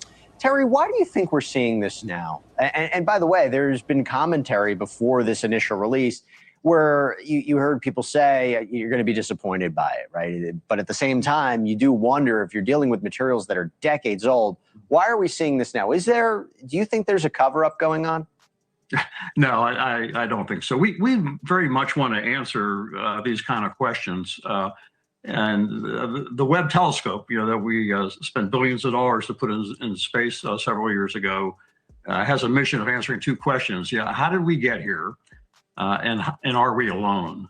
And we want to answer those questions. And if there are scientific efforts here to understand these, that's a good thing. I mean, we should be trying to understand everything that they can declassify and answer that question.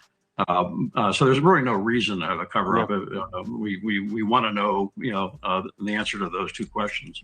I think this is a good thing. I really do. I think that this is a good thing that we're all interested in, that could have an effect on all of us in terms of, what our understanding of this world is, what our understanding of technology is, science. So I'm all in favor of transparency. We will see where it goes. This is part one. Terry Hart, Ben Hansen, Jordan Flowers. Thank you all so much for coming on. Really. Thank you. All right, so they showed us basically a video of a UFO that I ain't never seen before. Or was it an alien? I don't exactly know what that thing was. It was most definitely something else.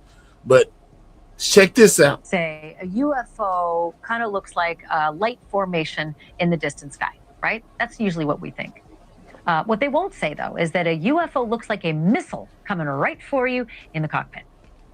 Unless, of course, they are crew members. So we got we got some whistleblowers, guys. California. Those guys will tell you exactly what they saw, and it sure did not look or act of this world. A year ago, February, they took evasive action when a football-like Tic Tac came out of nowhere, heading straight for them.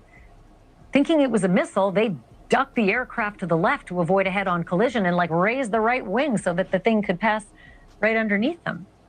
And while they reported it right away, they did not talk about it publicly until now. Here is an animated recreation of the sighting with the actual. So this was reported by a pilot, guys, within the Army that basically was a whistleblower, guys. He basically said he was flying his airplane and something came at him real fast, like a missile. So he kind of dodged the missile, but this is what he's seen. Check it out. It wasn't a missile. It was a UFO. Check it out.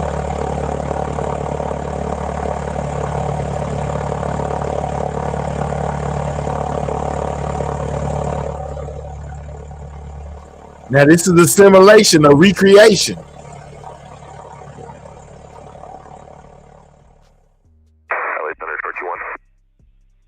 Troy 2-1, go ahead. It's not weird, but I just had something pass underneath my wing, maybe like a football-sized object right underneath our wing. Troy 2-1, Roger. Do you think it was a drone or? I have no idea. I got my sensor operator looking for it on the camera right now. We'll see if we can find it. But it's like a dark gray cylindrical object, and it was probably the size of a football, and it passed maybe 10 feet under our right wing. Troy 2-1, Roger. Thank you for the report. Keep me advised if you find anything else out. Yeah, we'll do. We're looking for it now. We got that animation from Ben Hansen, who's the host of UFO Witness on Discovery Plus. The people on that plane vouched for that animation, saying that is exactly what the incident looked like. Ben just interviewed a crew member, and Ben is here with me now live to talk about it. Holy cow. Wow, Ben. This is crazy, guys. To you for getting a crew member to talk, because that's one of the hardest things. So we have a whistleblower. Mystery, right, is to get somebody who's an actual witness to describe it, especially a reliable witness like these guys. But it's amazing that they described what they saw as thinking it was a surface-to-air missile. Yeah, so it was actually that first News Nation breaking news that we did with you that got them to connect with me. And I wanted to verify because there is no video actually of this. They did try to attempt to video this with a camera that sits underneath the nose and the belly, but they didn't have time. I mean, this thing basically came at them at a 1 or 12 o'clock position and first appeared as a glint, like a flash. And then in an instant, the pilot had looked down at what they call the TCAS, which is their scope that tells them other air traffic in the area. So do y'all think this guy's lying? It didn't see anything, looks back up, and within that about 2 seconds, the thing has closed the distance so quickly that he instinctively reacts. In his mind, he's thinking someone is shooting a surface-to-air missile at us. So he takes evasive action. Okay, so then the next thing that's fascinating about that video, if we were to play the whole thing out long, is that these pilots are communicating with the ground and saying, this thing turned around and started coming back for us. That's my very inarticulate. Wow. Said that it passed up under the wing and then turned around, guys. Just turned around real fast and then tried to come back at it, which is like technology that we don't have, guys. You know, to do it as fast as it, like just blow past it, then just turn around real fast and come right back at it. That's crazy. Way of describing it. But tell me what they said happened when the thing, the Tic Tac, whatever it is, came back for them.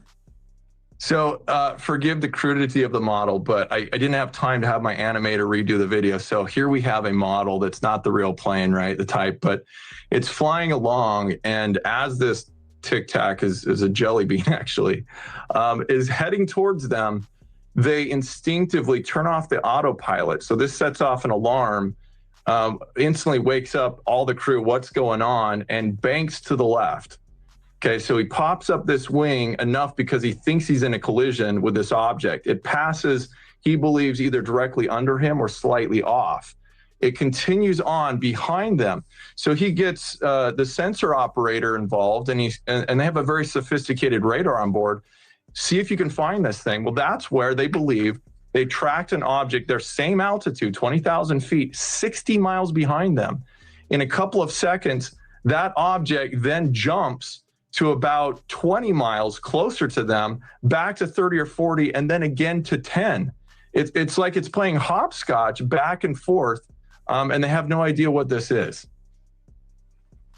So obviously, I think most important question here would be, how did this crew member react, and what have they done with this information since, and how were they received delivering? So do y'all think they made it up, or y'all think this is the truth? Well, first of all, as we always say, if you're in the building, man, eyewitness report, you know, basically a whistleblower comes forth saying what he witnessed on his plane, you know, from a UFO that basically flew up under his wing and then over the top of his wing, and then, you know, basically turned around and came right back at him. Y'all think this story is made up? In incidents like this, it is a safety of flight issue, and that's why they called LA Center, the air traffic control, to report to them what just happened, right? They did their best to try and document, to try and record this thing. They're really concerned about it.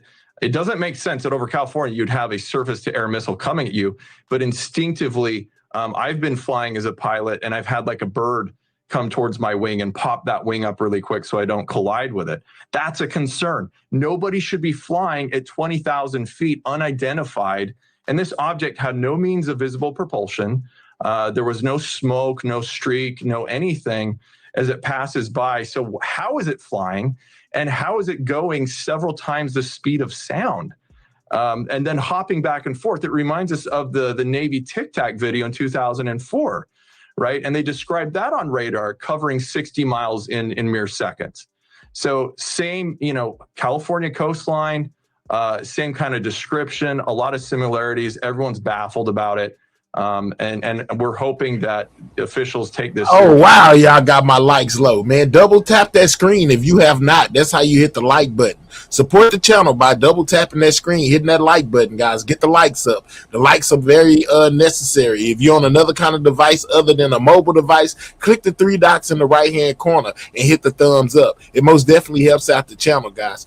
This is a person basically giving a first-hand account of a UFO flying past them and then turning around and coming back at them.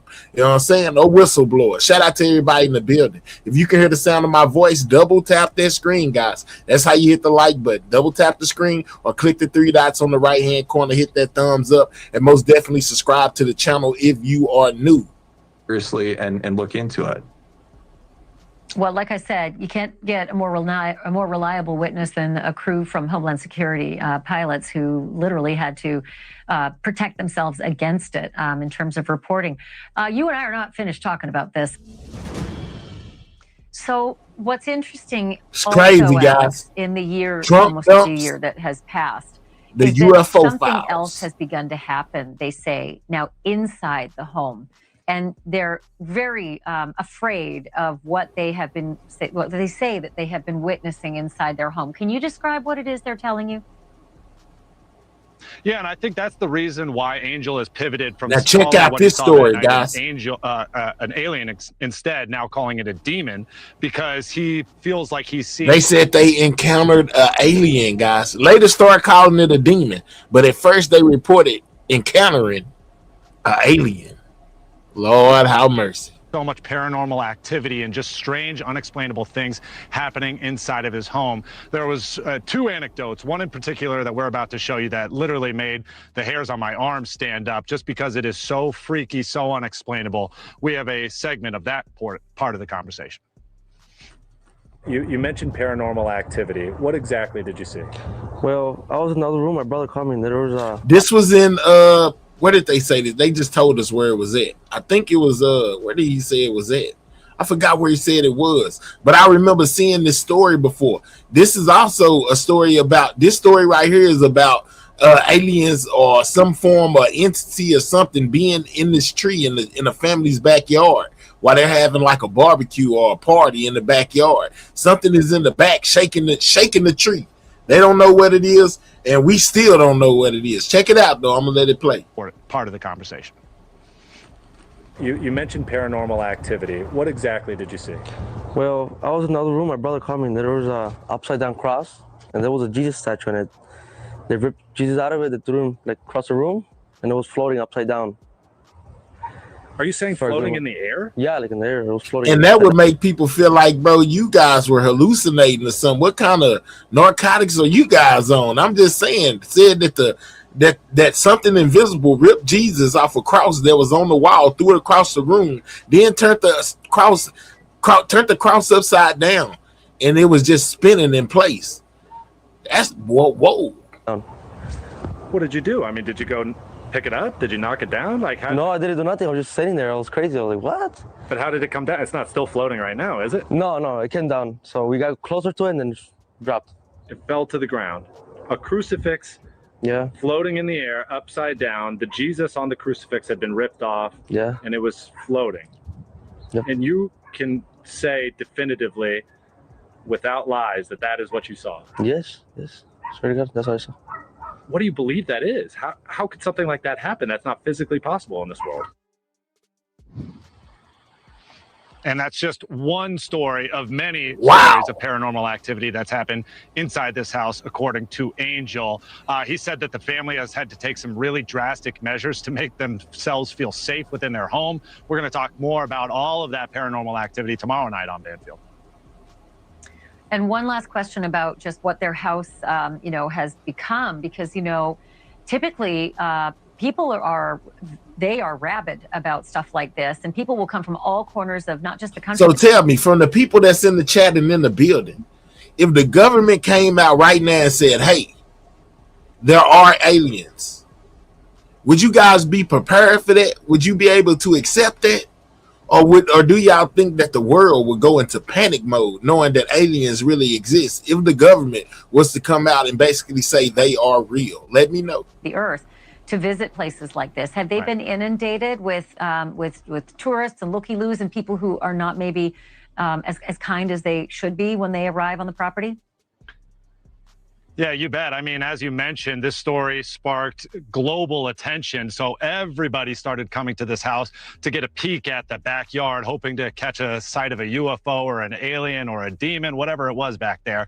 And so that's the reason why you see so many no trespassing signs. If you just look in the distance, you see one on the window, there's one on the garage, on their front door, there's a no trespassing sign, also a concealed carry sign that says that, we will protect our property. So in the end, this has caught a lot of attention, and so much so that they're seeing around 4 or 5 cars almost each and every day, people stopping by, people even jumping over the fence, breaking into their home, trying to do whatever they can to catch a glimpse. So distressing. Alex Capriello, thank you. I know we've got more reporting ahead, so I appreciate the time that you've taken out there all this time after the instance itself. Thank you. And, we all know that anything can be faked in this day and age, right? Just like anything. But so too can it be investigated and dissected and analyzed and picked apart using state-of-the-art technology. So we enlisted an internationally renowned expert in evidence and crime scene reconstruction to examine that Las Vegas video. And we thought, let's find out if it's real or not. Surely he would have some answers. And he did. They just weren't the answers that we were expecting. He basically told them he didn't see any kind of alteration with the video. And then this right here is from when they met in front of Congress. You know, they get not that family, but like whistleblowers from the government, you know, had to testify to Congress. This is a little bit of what they said. Seeing they were spherical regarding the UFOs. Up the Mach 2, which is a very non-aerodynamic shape. It actually had two little objects that came out of the bottom of it. But other than that, no windows, no seams, no nothing. It's not just military pilots who are seeing UAPs in the skies. For decades, civilians on the ground have reported sightings from coast to coast. And like pilots, citizens have often faced stigma and ridicule when they tried to report what they saw. One of the most infamous mass sightings happened in the Berkshires back in 1969, when thousands of people reported seeing strange objects in the sky or sometimes just hovering directly overhead. The event was featured on the Netflix reboot of the docuseries Unsolved Mysteries. Like it was daylight. The man in that episode is Tom Reed, and he joins me live. Tom, we spoke on Monday ahead of the hearing. Yes. What's your reaction now that you've heard the testimony today? You know, I can't remember the last time that I could say I was actually proud of my congressman. Tim Burchett was fantastic. I think Congress seemed to have this renewed vigor, and it was just reassuring to see them take this topic so seriously, collectively seriously. They did, and they all did. You're right, in a very bipartisan way. David Grush said under oath at the hearing that not only were these sightings common, but they feel people can't speak out. Let's listen to his part of that testimony. These sightings are not rare or isolated. They are routine. Military aircrew and commercial pilots, trained observers whose lives depend on accurate identification, are frequently witnessing these phenomena. The stigma attached to UAP is real and powerful and challenges national security. It silences commercial pilots who fear professional repercussions, discourages witnesses. That was actually pilot Ryan Graves who was testifying about that, about pilot stigma. You actually say your entire town was divided over the mass sighting in 1969 between those who saw and believed and those who didn't. Yeah, it was a tough go for a while, but so many saw it that I think that everyone kind of knew a grandmother or a child or a friend who had seen something. So it was tough, but you're right. There really is nowhere to go to get answers or a call you can make or a group that you can really go to say, look, I saw this. What do I do? And you have some answers for me. So you're kind of left hanging, you know, on your own. You also say that you and your family, you didn't just see something, you were physically impacted by whatever you saw in the sky. I want to play another part of the hearing where there's testimony discussing this kind of phenomena. Okay. Does the United States believe that there may be life outside of Earth? I don't have a position on that one way or the other to speak to today. What we believe is that there are unexplained aerial phenomena that have been cited and reported by pilots, Navy and Air Force, that these phenomena have, in some cases, had an impact on our training ranges. All right, that was not the right soundbite. That was John Kirby, who was also talking about the impact that sometimes these sightings have. At the hearing, there was discussion about the fact that some pilots felt physically reacted, and you had the same experience. Describe it for me. Oh yeah, we came within contact. There were three objects. We were in the middle of almost like a diamond type of thing, and or a pyramid, and it was almost as if there was a communication going on between the spheres themselves and probably the craft, maybe even that was in front of our vehicle. But when we got to the middle of these three objects, it felt like we were deep underwater, like someone just took us and shoved us at the bottom of a swimming pool, where these sounds just echoed, like when you tap on a side of a pool. That's kind of why I mentioned a pool, where it just kind of seemed extremely loud, where everything else was muted. And then there was this flash of light, and then, you know, the crickets and the Acadians erupted and then went completely silent, like someone just flipped a switch off on life itself. It was that extreme. And then we came back to feeling ourselves again. And it all happened within, a moment's time to some degree. But to all of you collectively. Yes. What you're about to hear crazy, guys. is the voices of the pilot and air traffic controllers, and it's set to computer animation. Take a look. LA Center, Troy 2-1, go ahead. It's not weird, but I just had something pass underneath my wing, maybe like a football-sized object right underneath our wing. Troy 2-1, Roger. Do you think it was a drone or? I have no idea. I got my sensor operator looking for it on the camera right now. We'll see if we can find it. I wonder what it was that he encountered, guys. Gray cylindrical object, and it was probably the size of a football. Like when the professionals start saying they uneasy about something, that's when I get uneasy. Because this man done seen all type of stuff, birds, whatever it probably could have been mistaken with. The pilot already knows these things. So for him to be saying, it's something that he don't know, something he's never seen, is most definitely alarming to me. Maybe 10 feet under our right wing. Troy 2-1, Roger. Thank you for the report. Keep me advised if you find anything else out. Yeah, we'll do. We're looking for it now. And so, correction. LA Center, Troy 2-1. We got something on air-to-air radar. We're trying to get visual on it. Troy 2-1, Roger. And LA Center 094, bearing from us for about 60 miles is where it is now. Troy 2-1, say again. 094, bearing from us about 60 miles away is where we're picking it up now. LA 15, Oakland. Troy 2-1, Roger. Thank you. All right. This guy was stopped at 14 for him because we were busy. There was some UFO reported here, but that's all taken care of now, so you don't have to worry about it unless you want to talk to Aaron. It was earlier, but it's gone. She said some type of UFO situation, like it was no big deal. Worried about it. This is where I call in Ben Hansen to help me make heads or tails of this. Ben is a former FBI special agent and host of UFO Witness on Discovery Plus. He managed to secure that recording that you just heard because it was not made available to the public. Ben, what is your take? This is a really interesting case. It was actually the air traffic controller who reported it to the National UFO Reporting Center, or NUFORC. So NUFORC is actually cited in the FAA regs as one of the places where pilots can go to make reports. So first, we want to thank the controller for reporting it, and also for the pilots. This was a Homeland Security flight, actually. So they were on, I don't want to say covert, but they were on a mission, probably doing drug interdiction or something like that. And they're flying along and they see this thing. So very experienced pilots. Now, this particular aircraft, too, is a Beechcraft 350C, which they've converted to include a very sensitive and complex radar array. So you see that dome on the top of it. It's actually there to track, drug traffickers and things like that. So when they call this thing in, this is about 2:30 in the afternoon. It's September 17th of last year. It's broad daylight. They got a good look at this thing, cylindrical dark object that passes underneath their wings so close. So, I mean, obviously you can see there's big problems with that happening in controlled airspace like they were, and they weren't noticing. Yeah, and this ain't no mom and pop, oh, I learned how to fly an airplane, let me go fly a private plane type situation.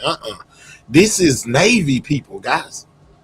Air Force people that are in the industry that is reporting seeing these things. Of any air traffic that was supposed to be in the area. So the animation, by the way, it's so realistic. I was caught off guard. Was that sort of made with the help of those who witnessed it so that it's as accurate as it can be? Well, in this case, my team has not spoken with the crew, as you can imagine, because the sensitivity of probably what they were doing on this mission, it wouldn't benefit them to come forward to talk to the public quite yet. We'd encourage it, yes, but this was our rendering of just based on the audio that we had. It's a guess, right? That object could have gone underneath from left to right, forward to back. We don't know, but we do know their description is pretty exact. I'm also sort of gobsmacked by 20,000 feet because I don't think that ground controlled, unmanned flights can operate at that altitude. Call me crazy. I think at one point they asked if it was a drone. What's the word on the possibility of some kind of a drone activity? So it could be. It'd be very rare, but hobby drones can go up that high. Obviously, military can as well. This occurred near what we call military operations area, but it was not in that airspace. So anyone who was flying something to test a commercial type of drone or something would have had to call in. Now, the other thing that's very interesting about this is you hear them call out what they believe they're tracking this object about 60 miles away because they've got their own airborne radar. And the pilot calls back to air traffic control, says, we think we have it. Now, debatable whether their radar array could see something this small at 60 miles. But if true, within the 2 minutes when they called back, that would place this object going about Mach 2. Okay, from them to gain that much distance in that amount of time. So that would absolutely, in my opinion, eliminate any prosaic explanation of a drone or anything of that nature. Morning. Thank you, Chairwoman Luna, Ranking Member Crockett, and members of the task force for giving us I don't think that's what he said, Danielle, but he today. might have. Now, this is more polished. And former military police officer with 16 people years within the of active duty military service testifying in the to US Air Congress Force. about the UFOs. I'm guys. here today because the American people have both the right and the responsibility to know the truth about unidentified aerial phenomenon. That truth remains hidden, classified, and silenced by fear, retaliation, stigma, and confusion. Today, we are here to help break that silence. Between 2003 and 2005, 5 UAP incidents occurred at Vandenberg Air Force Base, home to the National Missile Defense Project, a top national security priority. At the time, we were conducting launches deemed by the National Reconnaissance Office as the most important in 25 years. These were historic launches. These facilities were vital, and they were repeatedly visited by UAP.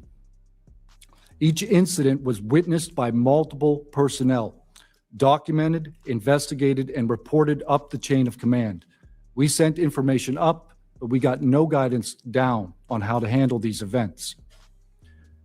I personally witnessed one of these events and investigated others as they occurred. 6 other service members have provided me with the information that I will share with you today. The incursions began on October 14th, 2003. When Boeing contractors reported a massive glowing red square silently hovering over 2 missile defense sites. After several minutes, it drifted further east onto the base and vanished over the hills. This event, now known as the Vandenberg Red Square, was referenced by Representative Luna at the first hearing on this topic.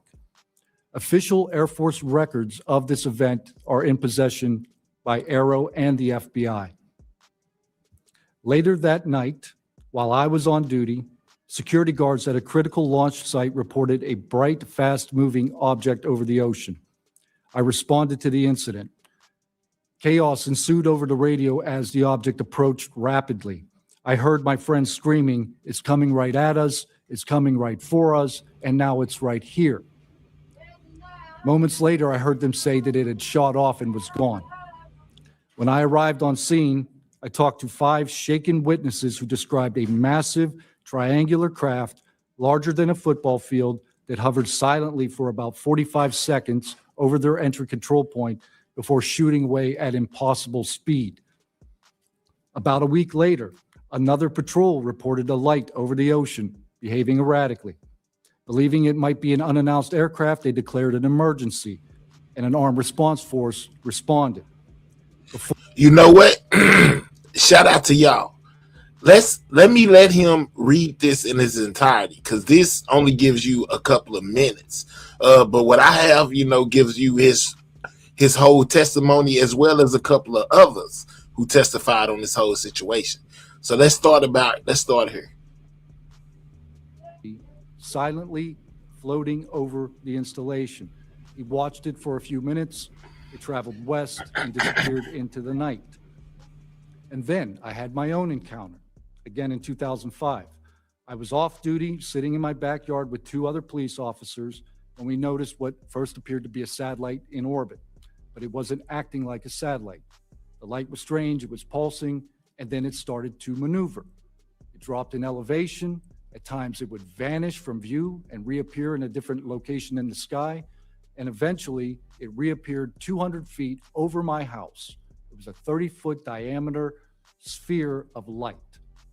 My friends and I watched it for a moment, and then it gently accelerated. Wow, guys! And now these are government officials. This is I think they said a Navy police officer, guys. So they have no reason to lie, but they most definitely are reporting on encounters that they have had with UFOs themselves. This is crazy. And traveled up and disappeared into the stars. They testifying to Congress. These events profoundly changed my life and the lives of my friends. We stand at a pivotal moment in history. The question is no longer whether these events are real, but whether we have the courage to face them. True leadership requires vision, a willingness to confront the unknown with transparency and resolve. So I ask the Congress to help we the people enact this vision. There are 3 goals: fund independent research and treat UAP study with the same seriousness as we would any other scientific field. 2, end secrecy and overclassification. Transparency is the foundation of truth. Without it, witnesses like us are dismissed. 3, protect the witnesses. Many stay silent out of fear for their careers, reputations, and the safety of their families. Protect them, and you will embolden others to join this cause. These phenomena challenge our deepest assumptions about reality, consciousness, and our place in the universe. Exploring them can unlock transformative breakthroughs in technology, biology, and human understanding. Let this be the moment when America chooses courage over fear, transparency over secrecy, and progress over stagnation. Let's show the world that our nation leads not only through strength, but through fearless pursuit of the truth. Thank you. My name is Alexandro Wiggins. I'm an active duty U.S. Navy Operations Specialist, Senior Chief Petty Officer. U.S. Navy. Father of 3 and dedicated American, testifying today in my personal capacity. The views I share are my own, and I do not represent the official positions of the Department of the Navy or any subordinate organization. On the evening of February 15th, 2023, at approximately 19:15 PST, in the Whiskey 291 warning area off the coast of Southern California, I was serving on board USS Jackson. During that period, I moved between the Interior Communications Center, ICC-1, and the bridge wing, correlating the sensor picture with visual observations, part of my routine responsibilities for surface and air picture management. What I observed and what our crew recorded was not consistent with conventional aircraft or drones as they appear on our system. A self-luminous tic-tac shaped object emerged from the ocean before linking up with 3 other similar objects. Emerged from the ocean, guys. Before then disappeared simultaneously with a high... Remember I told y'all some people say that the UFOs come from the water instead of from the sky. Well, it's crazy. He mentions that it came from the ocean, guys. Remember that video I just showed y'all earlier of the orb-looking thingy flying over the ocean? They say they visit there a lot of times. It's crazy. Synchronized near instantaneous acceleration. I observed no sonic boom and no conventional propulsion signatures. No exhaust plume, no control surface articulation on the Sapphire image system. Shortly after the synchronized departure, radar tracks dropped. These observations were multi-sensor and recorded inside of ICC-1 with time location overlay visible in our source frames that have been made public by journalists. From my experience operating in this region over many years and consistent with our public characterized encounters, unidentified objects reoccur in United States operation areas off Southern California. That fact alone does not tell us what they are, but it does argue the systematic stigma-free reporting and for the preservation of sensor data so analysts can evaluate safe and intelligence implications with rigor. I want to underscore 3 points for the task force and the committee. Aviation and maritime safety. When crews and watchstanders observe objects that maneuver or accelerate in ways that does not match known profiles and do so near our ships and aircraft, that is first and foremost a safety issue. Standardized checklist and training should ensure we capture the best possible sensor data in real time, including IR settings, slant range estimates, and bearing and range altitude snapshots, and immediate chain of custody for any recordings. Reporting without stigma, protection without retribution. Sailors need to know that reporting UAP encounters will not harm their careers. Congress can help by reinforcing witness protection and by directing the relevant office to maintain confidential, destigmatized channels for service members who step forward with data. Declassification and transparency where possible. The task force declassification mission is directly relevant here, where operational security permits releasing metadata preserved sensor excerpts or at least technical summaries would improve public trust and accelerate outside scientific scrutiny.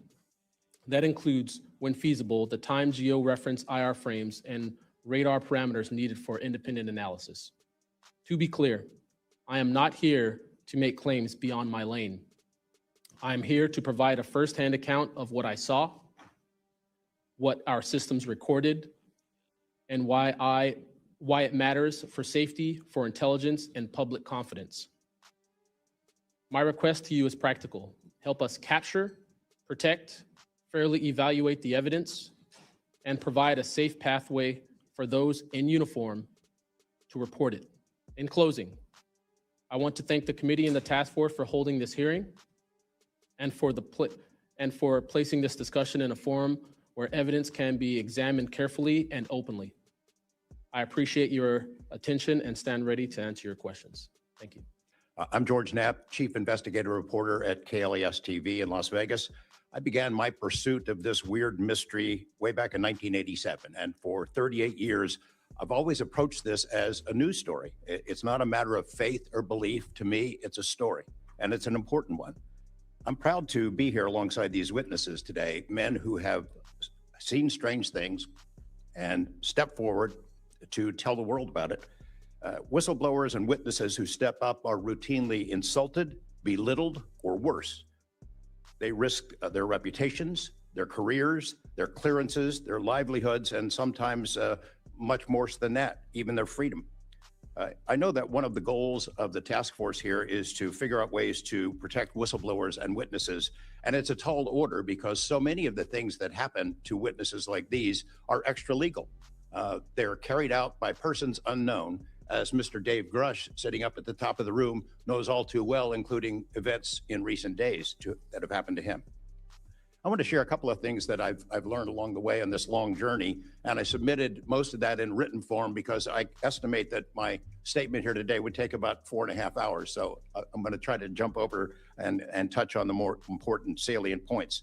I submitted the detailed written statement for the record, and we'll go into a lot of that here. But the public has been told over and over since the late 40s, there's nothing to worry about here. These mysterious craft seen by millions of people in the skies, in the oceans, over the land, are not real. They're not a threat. The witnesses are wrong. They're crackpots. Don't believe it. That changed for me. What got me hooked is the paper trail. Documents that were squeezed out of the U.S. government after the FOIA, Freedom of Information Act, became the law of the land. And those documents paint a much different picture than what the public, the press, and Congress have been told over many years. The documents from military and intelligence personnel behind closed doors admit that, quote, these things are real. They're not fictitious. They can fly in formation. They're evasive, and they outperform any aircraft known to exist, including ours. The public, of course, as I said, has been told something much different. Back in 1989, I reported about a guy named Bob Lazar, who claimed that he worked at a facility dubbed S4 out in the Nevada desert, very near to Area 51. He said he was part of a reverse engineering program.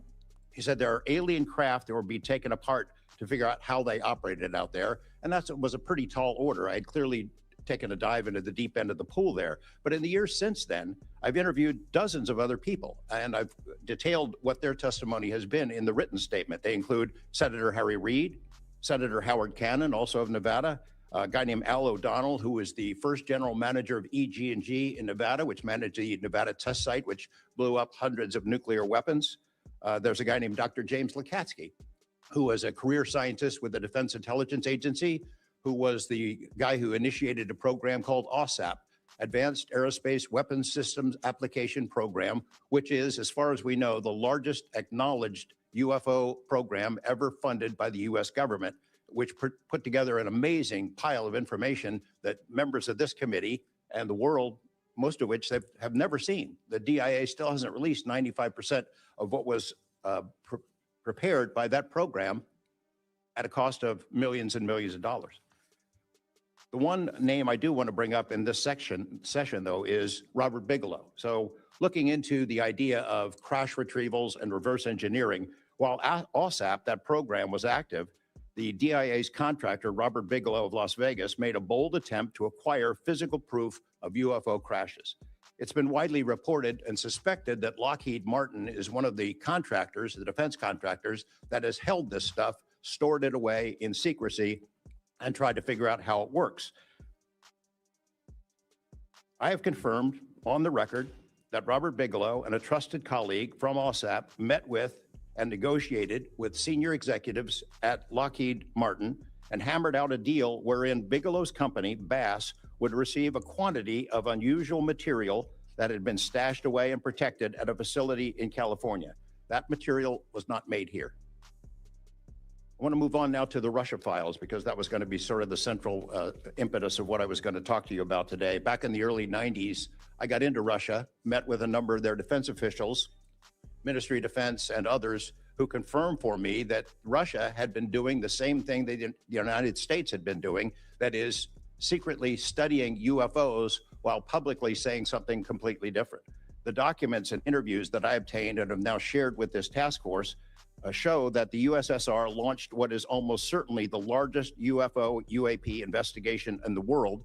The first phase of that was an order was sent out to the entire USSR military empire that every unit, you see anything strange in the sky, a craft, an orb, something unusual, you had to gather all the evidence, collect testimony from the witnesses, look for physical evidence, and all of that information went into one program at the Ministry of Defense. Thousands and thousands of these reports came in. A lot of them were first routed to the KGB, but then back to another program that came after this collection effort called Thread 3. And Thread 3 was an analysis program. We have provided to the committee the documents of what they were trying to do. And essentially, they were trying to build their own UFOs. They were using the information from their observations and studies to try to figure out that technology. The guy who was in charge of that program, Colonel Boris Sokolov, told me that their goal was to basically develop technology that would be superior to anything we had, based on what they learned from UFOs. Mr. Knapp, just in the name of time, Sure. to my understanding, did you have anything you wanted to submit for Congress to see in this committee? I have submitted those documents. Would you like to play any videos? Do you have a video that you would like to play? I don't think it's for me to play. No, that was for Yeah, Alexander's video. Okay. You could play it. He could narrate it. Okay, we can, in the name of showing that video to everyone on the task force, we'd like to play that video at this time. Sure.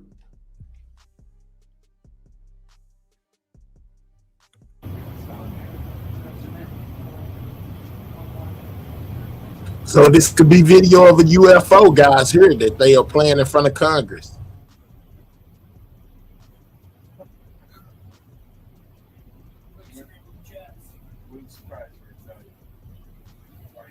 Deploy the BVSS team.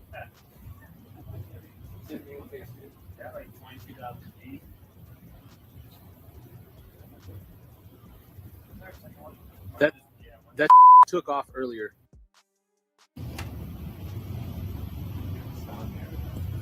If we can get rid of the audio real quick. Mr. Wiggins and Mr. Knapp, we'll get back to what that video was in a moment, but we just want to make sure that it was entered into the record, as well as all the documents. Those will be able to be publicly found for everyone in the country to view. If we could, Mr. Knapp, we'll continue on the line of questioning, but I'm going to move on to Mr. Borland's opening statements. My name is Dylan Borland, a former 1N1 geospatial intelligence specialist for the United States Air Force in an active duty enlisted capacity from 2010 to 2013. I've also been employed with BAE Systems and Intrepid Solutions as a senior analyst, expert in analyzing video, radar, and advanced electro-optical imagery for official identification of aerial order of battle, as well as naval and ground order of battle. I'm a federal whistleblower, having testified to both the ICIG and ARROW with direct firsthand knowledge of and experience with craft and technologies that are not ours and are reportedly. So this guy right here deals in videos and editing and all that type of thing right there. And he is a whistleblower. I guess he came forth to tell the things that he has seen himself as far as analyzing videos and things of that nature, guys. Shout out to everybody in the building. Continue to double tap that screen. Can we get 40 more likes, guys? We are 40 likes away from 400, guys. Double tap that screen if you have not, if you're on a mobile device, or click the 3 dots in the corner and hit the thumbs up, guys. Remember to subscribe to the channel if you're new. Operating without congressional oversight. Because of my direct knowledge of the reality of certain legacy UAP programs, my professional career was deliberately obstructed, and I have endured sustained reprisals from government agencies for over a decade. From 2011 to 2013, I was stationed at Langley Air Force Base, Virginia, conducting 24-hour operations via manned and unmanned aerial vehicles for Special Operations Forces in the global war on terror. During the summer of 2012, my team was on standby for weather, and I returned to my barracks on base, and at approximately 0130, I saw an approximately 100-foot equilateral triangle take off from near the NASA hangar on the base. The craft interfered with my telephone. Oh, wow. Did not have any sound, in the material. Wow, guys. He said he's seeing the craft go straight up in the air, not have to go and take off, but go straight up into the air, guys, on a military base. 2012, my team was on standby for weather, and I returned to my barracks on base, and at approximately 0130, I saw an approximately 100-foot equilateral triangle take off from near the NASA hangar on the base. The craft interfered with my telephone, did not have any sound, and the material it was made of appeared fluid or dynamic. I was under this triangular craft for a few minutes, and then it rapidly ascended to commercial jet level in seconds, displaying. He said that the material it was made of looked like liquid, guys. Wow. No kinetic disturbance, sound, or wind displacement. Some years after that experience, I was further exposed to classified information from the UAP legacy crash retrieval program through a sensitive position I held within a special access program. During this time, intelligence officers approached me in fear for their own careers, citing misconduct within these programs and similar retaliation that I was already enduring at this time. These issues include medical malpractice committed by Veterans Affairs staff, denial of work I performed while enlisted in the United States Air Force, forged and manipulated employment documents, workplace harassment, including colleagues being directed to not speak with me, manipulation of my security clearance by certain agencies, blocking, delaying, and ultimately removing my ability to be employed within the IC. The retaliation I faced and the retaliation against individuals I know who worked in these programs is what convinced me in March 2023 to become a whistleblower. I came forward out of concern for people's lives and to ensure I did everything I could to let our elected representatives know the truth about what is really happening in the executive branch. At the end of March 2023, I agreed to meet with ARROW following the suggestion of other federal officials believing it was what our nation required of me. I had reservations with ARROW due to assessments they were reporting publicly at the time as a misrepresentation of the truth. Because of these concerns, I did not share sources and methods information in order to protect current and former federal personnel who had firsthand exposure to technologies of unknown origin. I did not want anyone to face further retaliation beyond what they had already endured. Maybe the scientists. You heard what he said. He didn't want anybody to face repercussions. And then he said something about aero technology, guys. Some of the scientists were into that. Let's go. Current and former federal personnel who had firsthand exposure to technologies of unknown origin. I did not want anyone to face further retaliation beyond what they had already endured. And unfortunately, a staff member Ended up getting in some trouble because of that. After David Grush testified under oath in the summer of 2023 and provided historic disclosure, I was then asked to go to the ICIG and did so in August 2023. It was very clear early on during my intake interview, which was video recorded under oath, that the objective was to solely assess how much I know and not move forward with an investigation with new information I provided them. The aftermath of that IG complaint still troubles me to this day. Since my ICIG complaint, I've been prevented from resuming prior employment and can confirm I'm still blacklisted from certain agencies within the intelligence community. In addition, multiple agencies attempted phishing attacks to assess what I had divulged. They said they couldn't tell him nothing, basically, you know, and basically left him out the loop of everything because he is a quote-unquote whistleblower, aka a snitch. They was like, if we tell him, he gonna tell everything. To the Inspector General, including being asked to disclose details of my ICIG complaint during a CI polygraph for a position unrelated to UFO UAP matters as recently as November 2024. As I sit before you today, I and many other whistleblowers have no job prospects, no foreseeable professional future, and a nation every single one of us came forward to defend. Numerous individuals have come forward in various ways to reveal the truth of the UAP reality as patriots and defenders of our nation. Yet many feel discarded, isolated, hopeless, separated from the country they serve. Efforts to rectify this situation for all whistleblowers have been difficult and troubling. And to my fellow whistleblowers and officials who know this information, I offer you my apology, something that I have never gotten, and I'm giving it to you. I swore an oath to the Constitution of the United States, an oath that demands truth and transparency for our democratic republic to function. Each day, these truths remain hidden from our citizens. Humanity drifts further from the principles our nation was founded to uphold. Each day, victims of crimes committed by agencies and companies maintaining this secrecy are denied justice is another day our Constitution is shredded. In 2023, Patriots provided this committee and the executive branch with undeniable proof of the UAP reality, and I commend your continued commitment.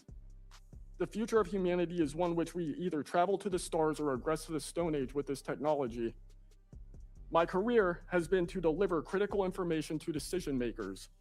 Your role as elected by your representatives is to act on it. The time to act is now. Thank you. I'm a senior policy counsel at the Project on Government Oversight, a nonpartisan independent watchdog organization that investigates and exposes waste, corruption, abuse of power, and when the government fails to serve the public or silences those who report wrongdoing. Whistleblowers are the first line of defense to root out waste, fraud, abuse of power, and corruption in our government. Congress relies on whistleblowers so that it can fully exercise its oversight and legislative authorities. Let's stop him right there. Hold up, because we'll be here all night. You know what I'm saying? That was some of the whistleblowers, guys, who were pushing for Trump, you know, or anybody to release these files in the first place, guys. They most definitely wanted the files out. The files are most definitely out, man, and it got a lot of mixed emotions with people saying and feeling the way that they feel. Check it out. Of anticipation, the Department of War has released the first batch of what they're calling the UFO files, showing shocking, never-before-seen footage of unexplainable space phenomena. Among those files, declassified transcripts from the Apollo missions, where astronauts describe witnessing mysterious orbs of light while walking on the moon. Also, Buzz Aldrin reporting little flashes inside the Apollo 11 cabin, and then all the way to dramatic accounts from Apollo 17 of bright particles tumbling through the lunar sky. This new Trump administration initiative is dubbed Pursue. That stands for Presidential Unsealing and Reporting System for UAP Encounters. More than 160 files and hundreds of incidents are now online, dating all the way back to the 1940s. The Pentagon says the American people can now access these videos and photos instantly with no clearance required. The move fulfills a promise from President Trump to provide maximum transparency. That's a stark contrast, the administration says, to past efforts to discredit these sightings. But before we all start scanning the files, searching for little green men, let's get the full story from News Nation's Mills Hayes, who breaks down the latest on this treasure trove of documents. Mills? Right, Alex. I didn't see any little green men when I was going through the files. And the question remains, do aliens exist? That question not answered in these files, at least. And this new drop of declassified material shows unexplainable videos and images of UAPs from around the world that are already bringing in even more questions. This video, by far the most bizarre, from a military platform in the Middle East back in 2013, showing an 8-point star floating around.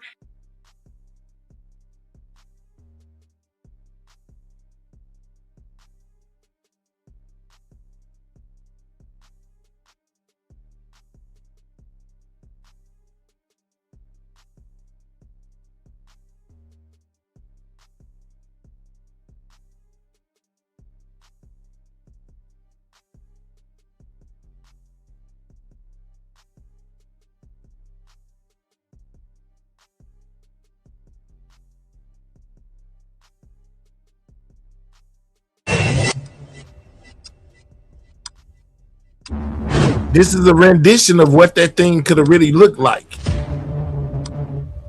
What in the world is that, and how is it doing? What is the, yeah, it's crazy, guys. But that was that star-looking thingy they was just showing you a while ago. This is just a rendition about how it could actually look out there on the water. Yeah, that's crazy. One more time, and then we're gonna go back to where we were.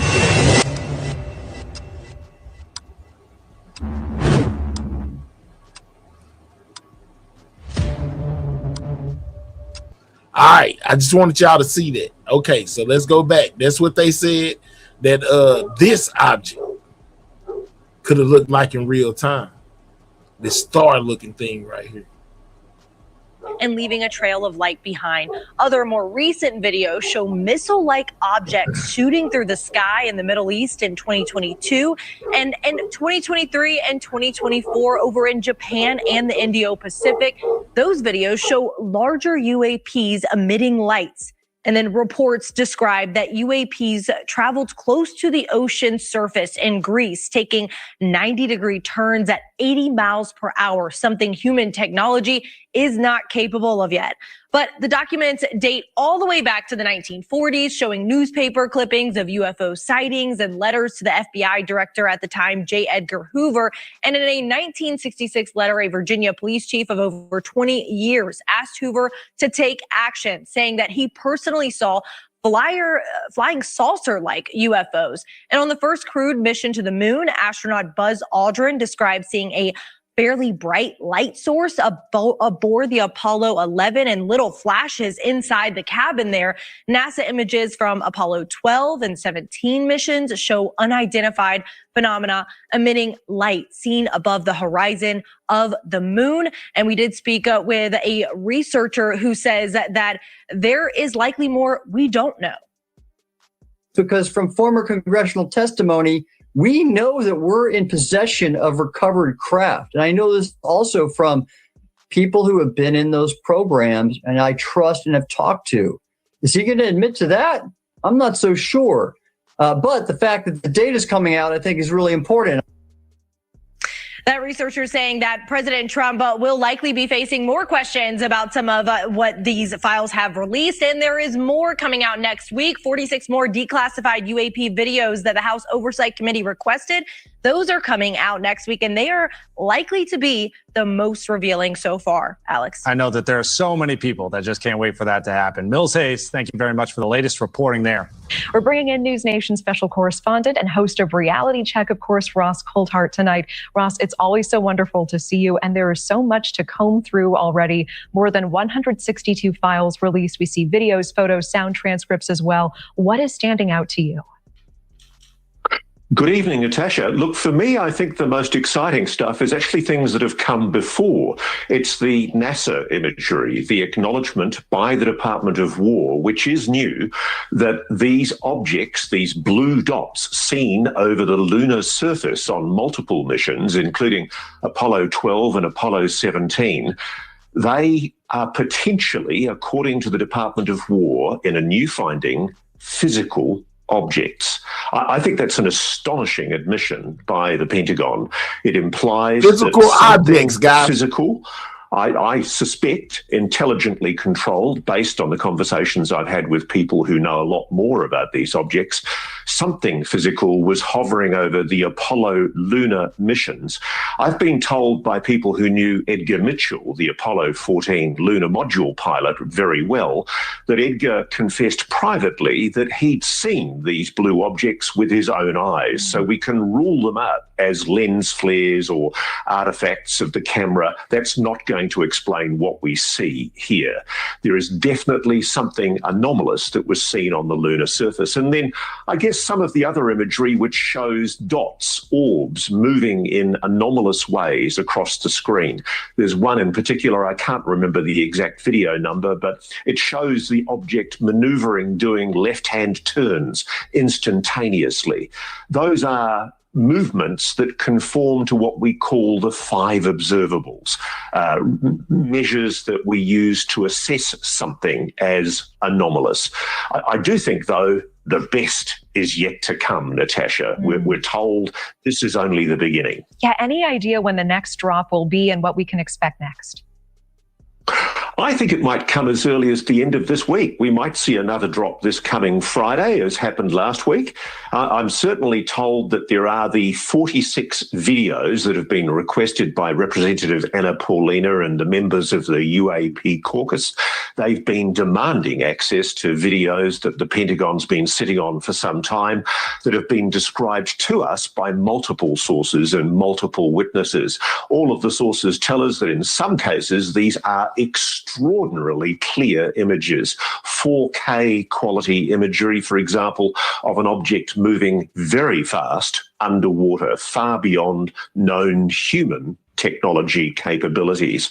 And also very fast underwater. Remember, I told y'all, some people say that the UFOs come from under the water. And he's saying that it's been reported, well, come from in the water. And it's been reported that there are objects in the sea, in the ocean, basically, moving faster than anything we have ever seen.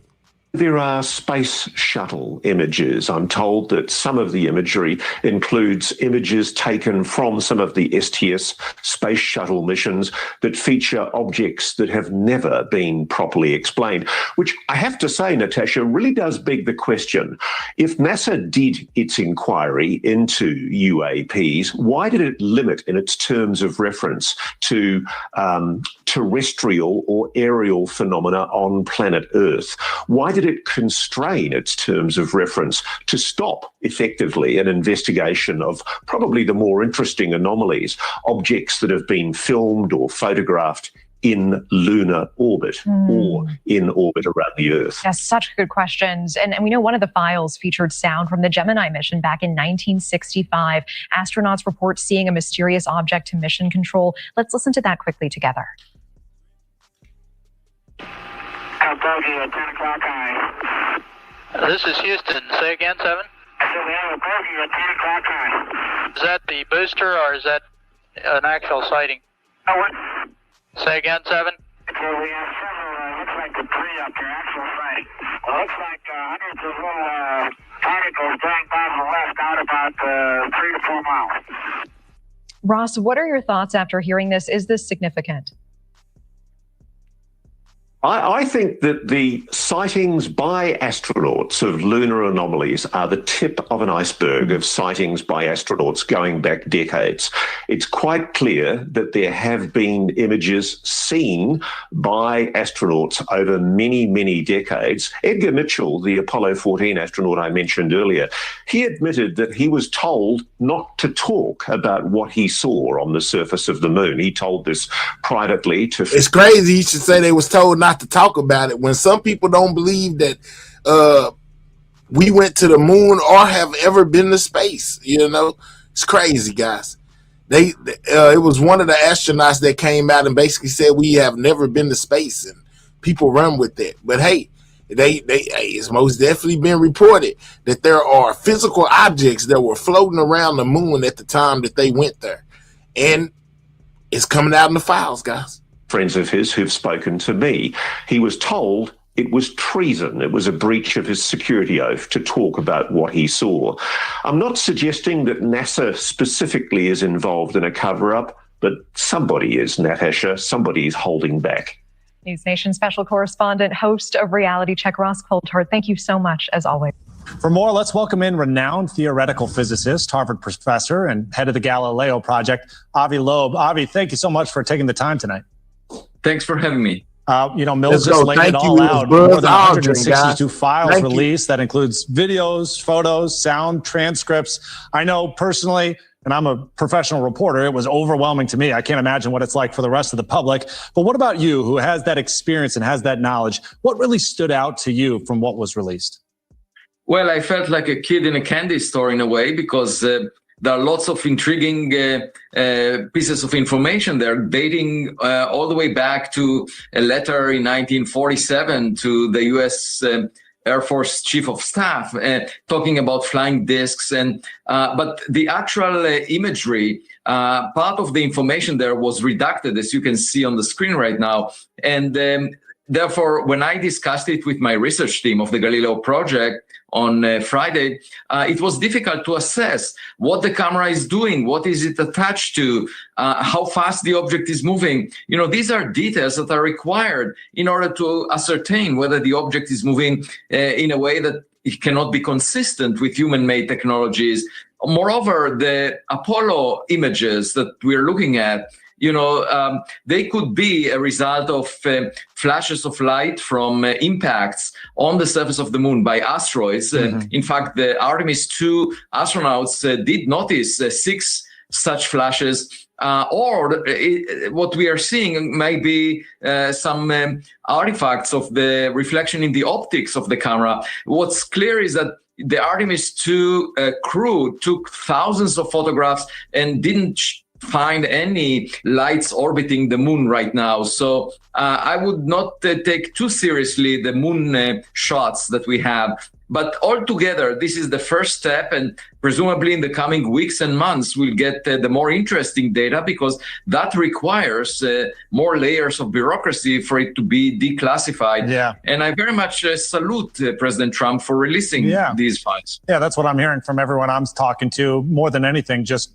happiness that President Trump is taking the steps. And it's interesting to think that perhaps there is an explainable solution for everything. As you mentioned, perhaps it's impacts on the lunar surface from various objects. It wasn't just images, right? It's also video and sound bites, including this one from the Gemini mission back in 1965. That's where you'll hear astronauts reporting to see a mysterious object to mission control. Listen to this. This is Houston. Say again, 7? Is that the booster, or is that an actual sighting? Say again, 7? Looks like the 3 up there, actual sighting. It looks like hundreds of little particles going by to the left out about 3 to 4 miles. I mean, that's fascinating. He calls them bogeys. Obviously, we know pilots typically use that term when talking about other aircraft in the air. I know you're probably not going to have the answer to this, but I mean, do we have any explanation for that, or are we just left to sort of speculate on our own? Or do you think perhaps this is proof they don't know what it is and we don't either out there, and that they just saw it in that moment? No, it's definitely not proof, because we don't have enough information. It could be, for example, meteor fragments. It could be space trash, that obviously could have flown by, or, and the flashes of light that were reported by some astronauts, they could be related to cosmic rays. We really need more data, better information to assess whether something is clearly unexplainable by natural or human-made objects. So is it fair to say that you have more questions than answers at this point? I mean, I hate to put we you on all the spot do. and try to get a solid answer for you, but I know I certainly do. It's great that we're watching these videos and seeing these pictures, but I'm not sure it answered any of my questions. Right. Yes, definitely. I have more questions. And, that's the process of science, where you are trying to get more evidence, perhaps by new data that will be collected. The important thing is it brings the conversation to the mainstream of public discourse, the mainstream of science.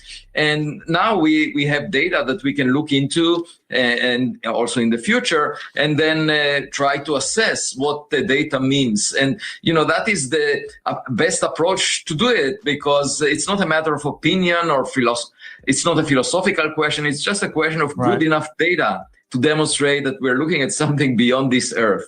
Professor, I'm glad that you have optimism and you're commending the administration for their transparency, but I am hearing from other experts out there that studied this for decades who talk about the threats that whistleblowers face and even their own concerns that there is still going to be gatekeepers out there that are really preventing the American public from knowing the full truth.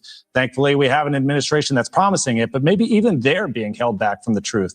Do you share that same concern that there are other people out there that know more that will not allow that information to come out? Well, I had a conversation with the leadership of the All Domain Anomaly Resolution Office in the Pentagon, and they stated clearly that they are all in to fulfill the wish of President Trump. And I don't see evidence at this time for anyone within the administration trying to sabotage the process. And so let's just wait and see what comes out. The best is yet to come. Yep. And that's another thing I hear. The things that are going to be coming after this are only going to continue to blow our mind. Renowned theoretical physicist and Harvard professor Avi Loeb, thank you very much, sir.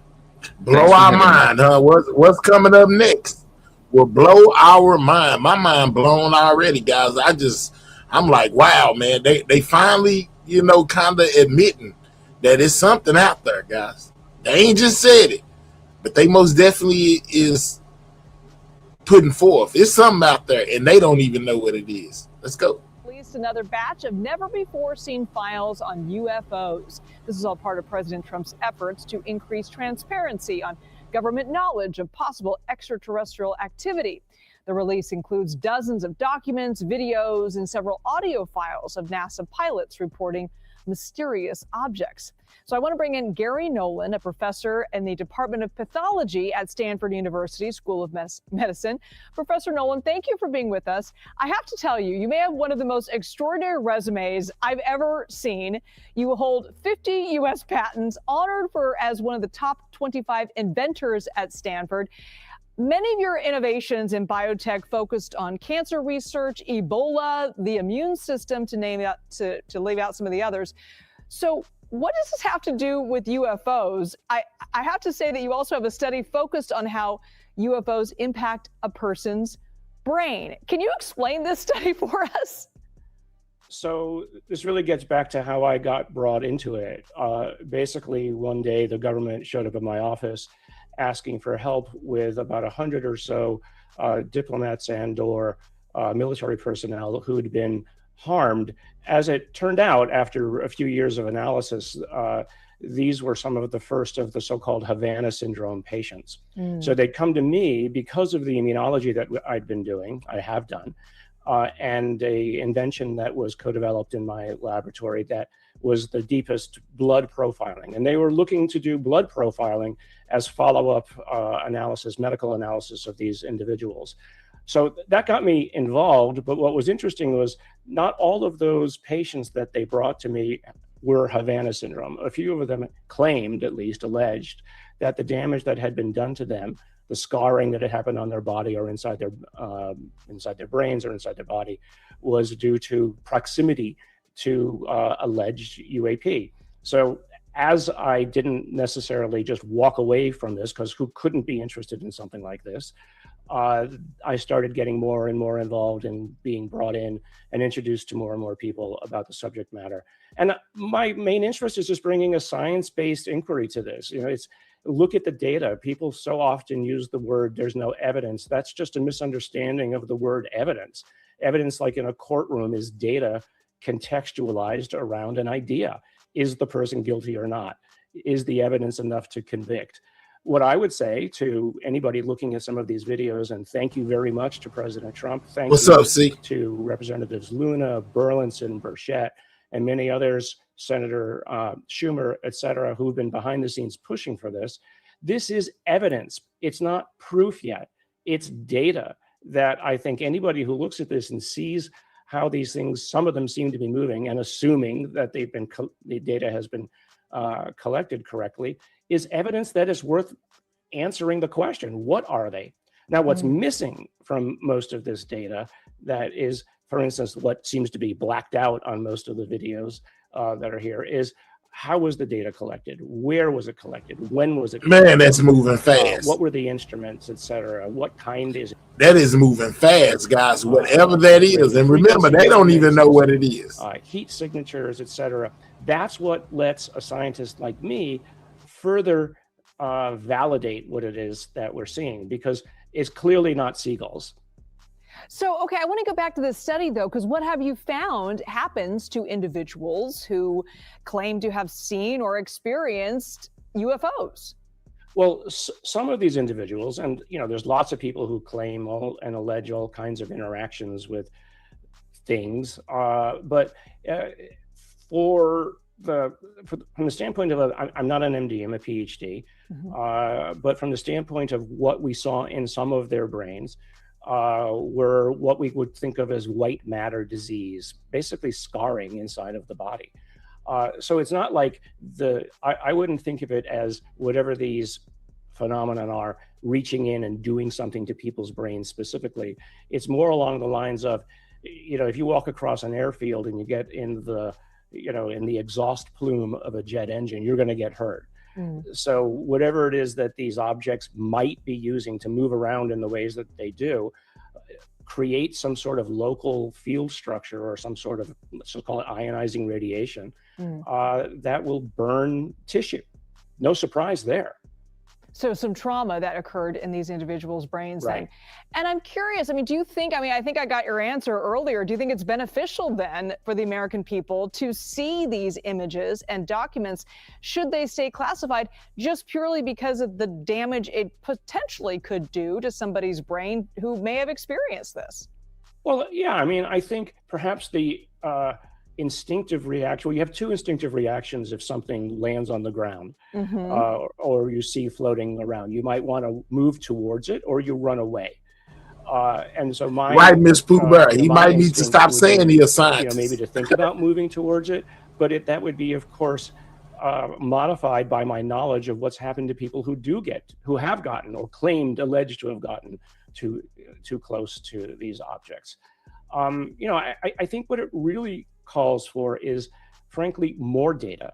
I think I want to see more of the kinds of background information that led to these observations. Now, these are all presumably taken from pilots at a remote distance. You might ask yourself, do I want to get close to something which is emanating a bright light, that I don't know what it is? I think, a smart individual would say, caution is warranted. Can we get the likes to 500, guys? If you haven't double tapped that screen, double tap the screen for me one time. Most definitely click those three dots, hit that thumbs up. Can we get the likes to 500? We have 436, guys. If you haven't hit that like button, double tap the screen of your mobile device or click the three dots in the right hand corner, hit that thumbs up. Subscribe to the channel if you're new. The fact, though, that we're seeing these things is important at a number of levels. And the fact that the government has finally released this is certainly the tip of the iceberg of what could be released.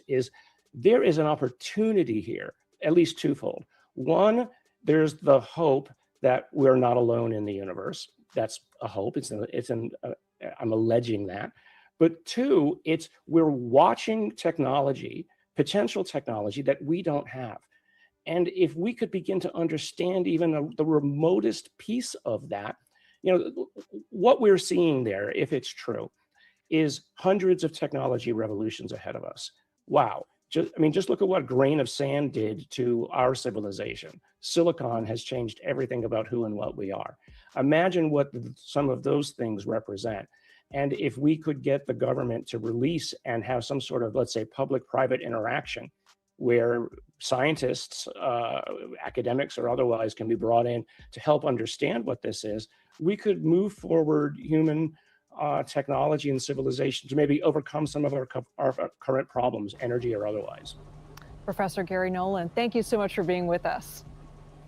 Yeah, most definitely. And he gave another analysis about this situation, guys. It's a lot going on in this whole situation, man. I'm just saying. You can't deny. It's most definitely intriguing. It's most definitely interesting, guys. To me, anyway. Check this out. We got them talking about even more files being released. Hold on. Check it out.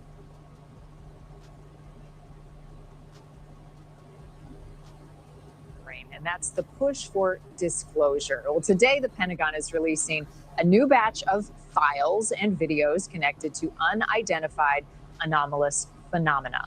This latest wave follows the release of hundreds of UFO files earlier this month. And the question remains, what will these newly released files show about life beyond our stars and what the government knows about it, or some say could be hiding? News Nation's senior national correspondent Brian Enton is live for us in Miami with the details on this, what we may learn from these files. Brian, I don't know if in the commercial break you could hear any of our audio, but we're talking here in the studio about what we believe. There is, whether you believe there's life beyond Earth or not, it certainly got all of us talking. Oh my gosh, of course, Marnie. And regardless of whether you believe they're aliens, the videos are really, really interesting. I'm going to go through them with you in a second. They always seem to make these big releases on a Friday. So we've got a team of people behind the scenes going through. There's thousands of documents and pages and videos. So I'm going to show you what we found so far. I want to show you this first one. This is from March 2026, and you can see there's a submarine out in the ocean. And this is not a U.S. submarine, we are told. This is the military tracking another submarine. But watch as the camera moves, Marnie. There is a dot that appears on the screen. Look right down there on the bottom of the screen, right below the middle there. You can see that dot. It almost looks like a bird, but it's not a bird. And then you see there's another one, and they're kind of swirling around. That is a UAP. We don't know exactly what it is. We don't know where in the world this is. They didn't give that information. You and think we don't it's know what fake? country That's that submarine crazy. belongs to. But it's interesting, that little dot is flying near the submarine. Is that some kind of drone that they have? We don't know, but that's included in the files officially as a UAP. Next video is interesting. This is from April of 2024. You can see the plane there. This is southeastern United States. There it is, right there. Marnie. You saw right there, there's like a little white light And they just go below that plane. fast, It's out of the frame now. Maybe we can start the video over again because it's quick. It went And past we're trying the to get plane. these on quick, so we haven't had time to like circle anything for you. But if we start this one Here over, it you is see right the here. plane right there, Right- Marnie, right and then there. right below it Follow my is mouse. that little white dot flying below the plane. That's Some kind of crazy, object y'all. traveling. Government is says this that? could possibly be derived from an infrared sensor aboard a U.S. Coast Guard platform, but it's still in the list of videos technically classified as UAP. So that one was interesting. And then this final one I found interesting, Marnie. This is from 2023. Remember when the U.S. shot down the Chinese balloon? This is actually video of that. So you see the balloon explode, but there's an unidentified object that comes into the frame after they shoot down the balloon. And it's hard to see. I'm going to look again here. There it is. You can kind of see it It for a went second. up But that after way. they shoot the balloon down, It's a balloon. there's Woo. this Yeah, unidentified here comes something that little goes dot like that right there. that comes into the frame that is See it? still unknown exactly what it is. So those are the three biggest videos that we found so far. We're still going through. Remember, UAP Caucus was pushing for 40 plus videos. They threatened to use subpoenas. These are the 40 videos that they wanted that have come out today, that have now been released. And these are the three so far that have stood out to us, Marnie. Inconclusive. It's so peculiar. You think in our lifetime we'll know what these things are? I don't know. Look, every time they do one of these releases, I'm just waiting. Like, are we going to see the little baby alien or something? You know, it's like you're always waiting for that one Hope we where don't. you know for sure.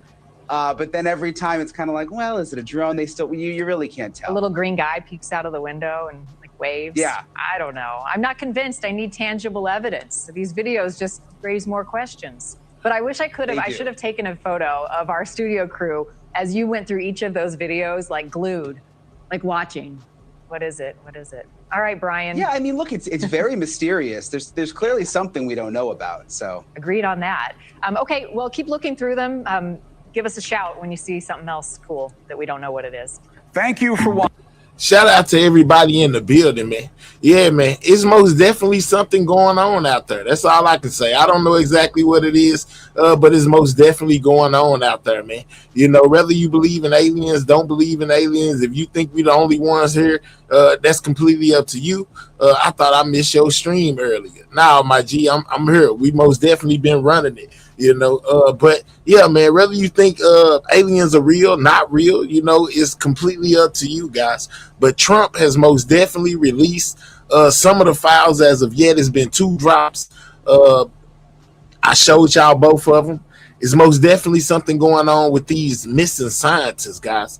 The number is now at 17 missing U.S. scientists, not to mention how many are missing, in other countries as well, guys. It's crazy out here. We most definitely keeping an eye on it. Shout out to everybody that's been rocking out for these whole 4 hours, guys. We most definitely put in work for me to be able to bring y'all, everything I'm seeing when it comes to these two situations that most definitely have me intrigued, guys. If you have not, double tap that screen. Make sure you hit that like button. That's how you hit the like button, or click the 3 dots and hit the thumbs up. It's most definitely free, guys. Subscribe to the channel if you are new. If this is your brand of entertainment, man, because I most definitely bring it on a day-to-day basis, though. My show times are usually Monday, Wednesdays, and Fridays from 9 a.m. to 11 a.m. right here on Everything News. I'll be bringing you everything that interests me, in hopes that it interests y'all, man. But this is most definitely crazy, man. Great live, man. Tell RGT hi. Yo, what up? What's up with it, Christopher? But yeah, man, most definitely, man. Politics, things going on, events, breaking news, anything, that catches my attention. I think that may catch y'all's. I most definitely will bring it to y'all as I've been doing already, man. Make sure you subscribe to the channel then, my guy. Yeah, most definitely appreciate you. Appreciate you too, Purple Groovy. Yeah, I most definitely took y'all down through there. And we most definitely gonna do more on that. We still need to finish that testimony that the whistleblowers gave to Congress regarding UFOs and UAPs, guys, because there's a lot going on within both of those situations. And like I said, the 17 scientists, man. Shout out to all of my subscribers, the new one as well as the old ones. Shout out to all of my members, man. If you're looking to get a membership to the channel to support it monetarily, you most definitely can grab a membership by going to pretty much any video on my home page, guys, on my page, any live video. The membership is in the description box. You know what I'm saying? Click it, grab your membership if you want to support the channel that way. But shout out to everybody that subscribed, the old ones as well as the new ones. Shout out to all of my members, the old ones as well as the new ones. And most definitely shout out to all of my moderators for keeping this chat running smooth, man. I know sometimes it can get a little hectic down there with all the opinions, but y'all do a great job of keeping this thing running, man. And I appreciate each and every one of y'all. All right, so to everybody else, man, it was something that just broke a little bit earlier within the Epstein situation as well. Seems like somebody else then came out and went to talking about that whole entire situation. So I may go live tomorrow, guys, and bring that to y'all. That's why it'd be very important that you click most definitely click the notification bell and put it on all, so that way you don't miss anything when Everything News goes live, man. Double tap that screen if you have not. Shout out to everybody that hit that like button. I appreciate it. Shout out to anybody that sent the cash app or any kind of gift, man. It's nothing that's too small or too large. I appreciate it all, and I appreciate y'all, man. I catch y'all on the next one, man. Y'all be safe. Sidewalk Gang checking out. Yeah, I'm gone, y'all.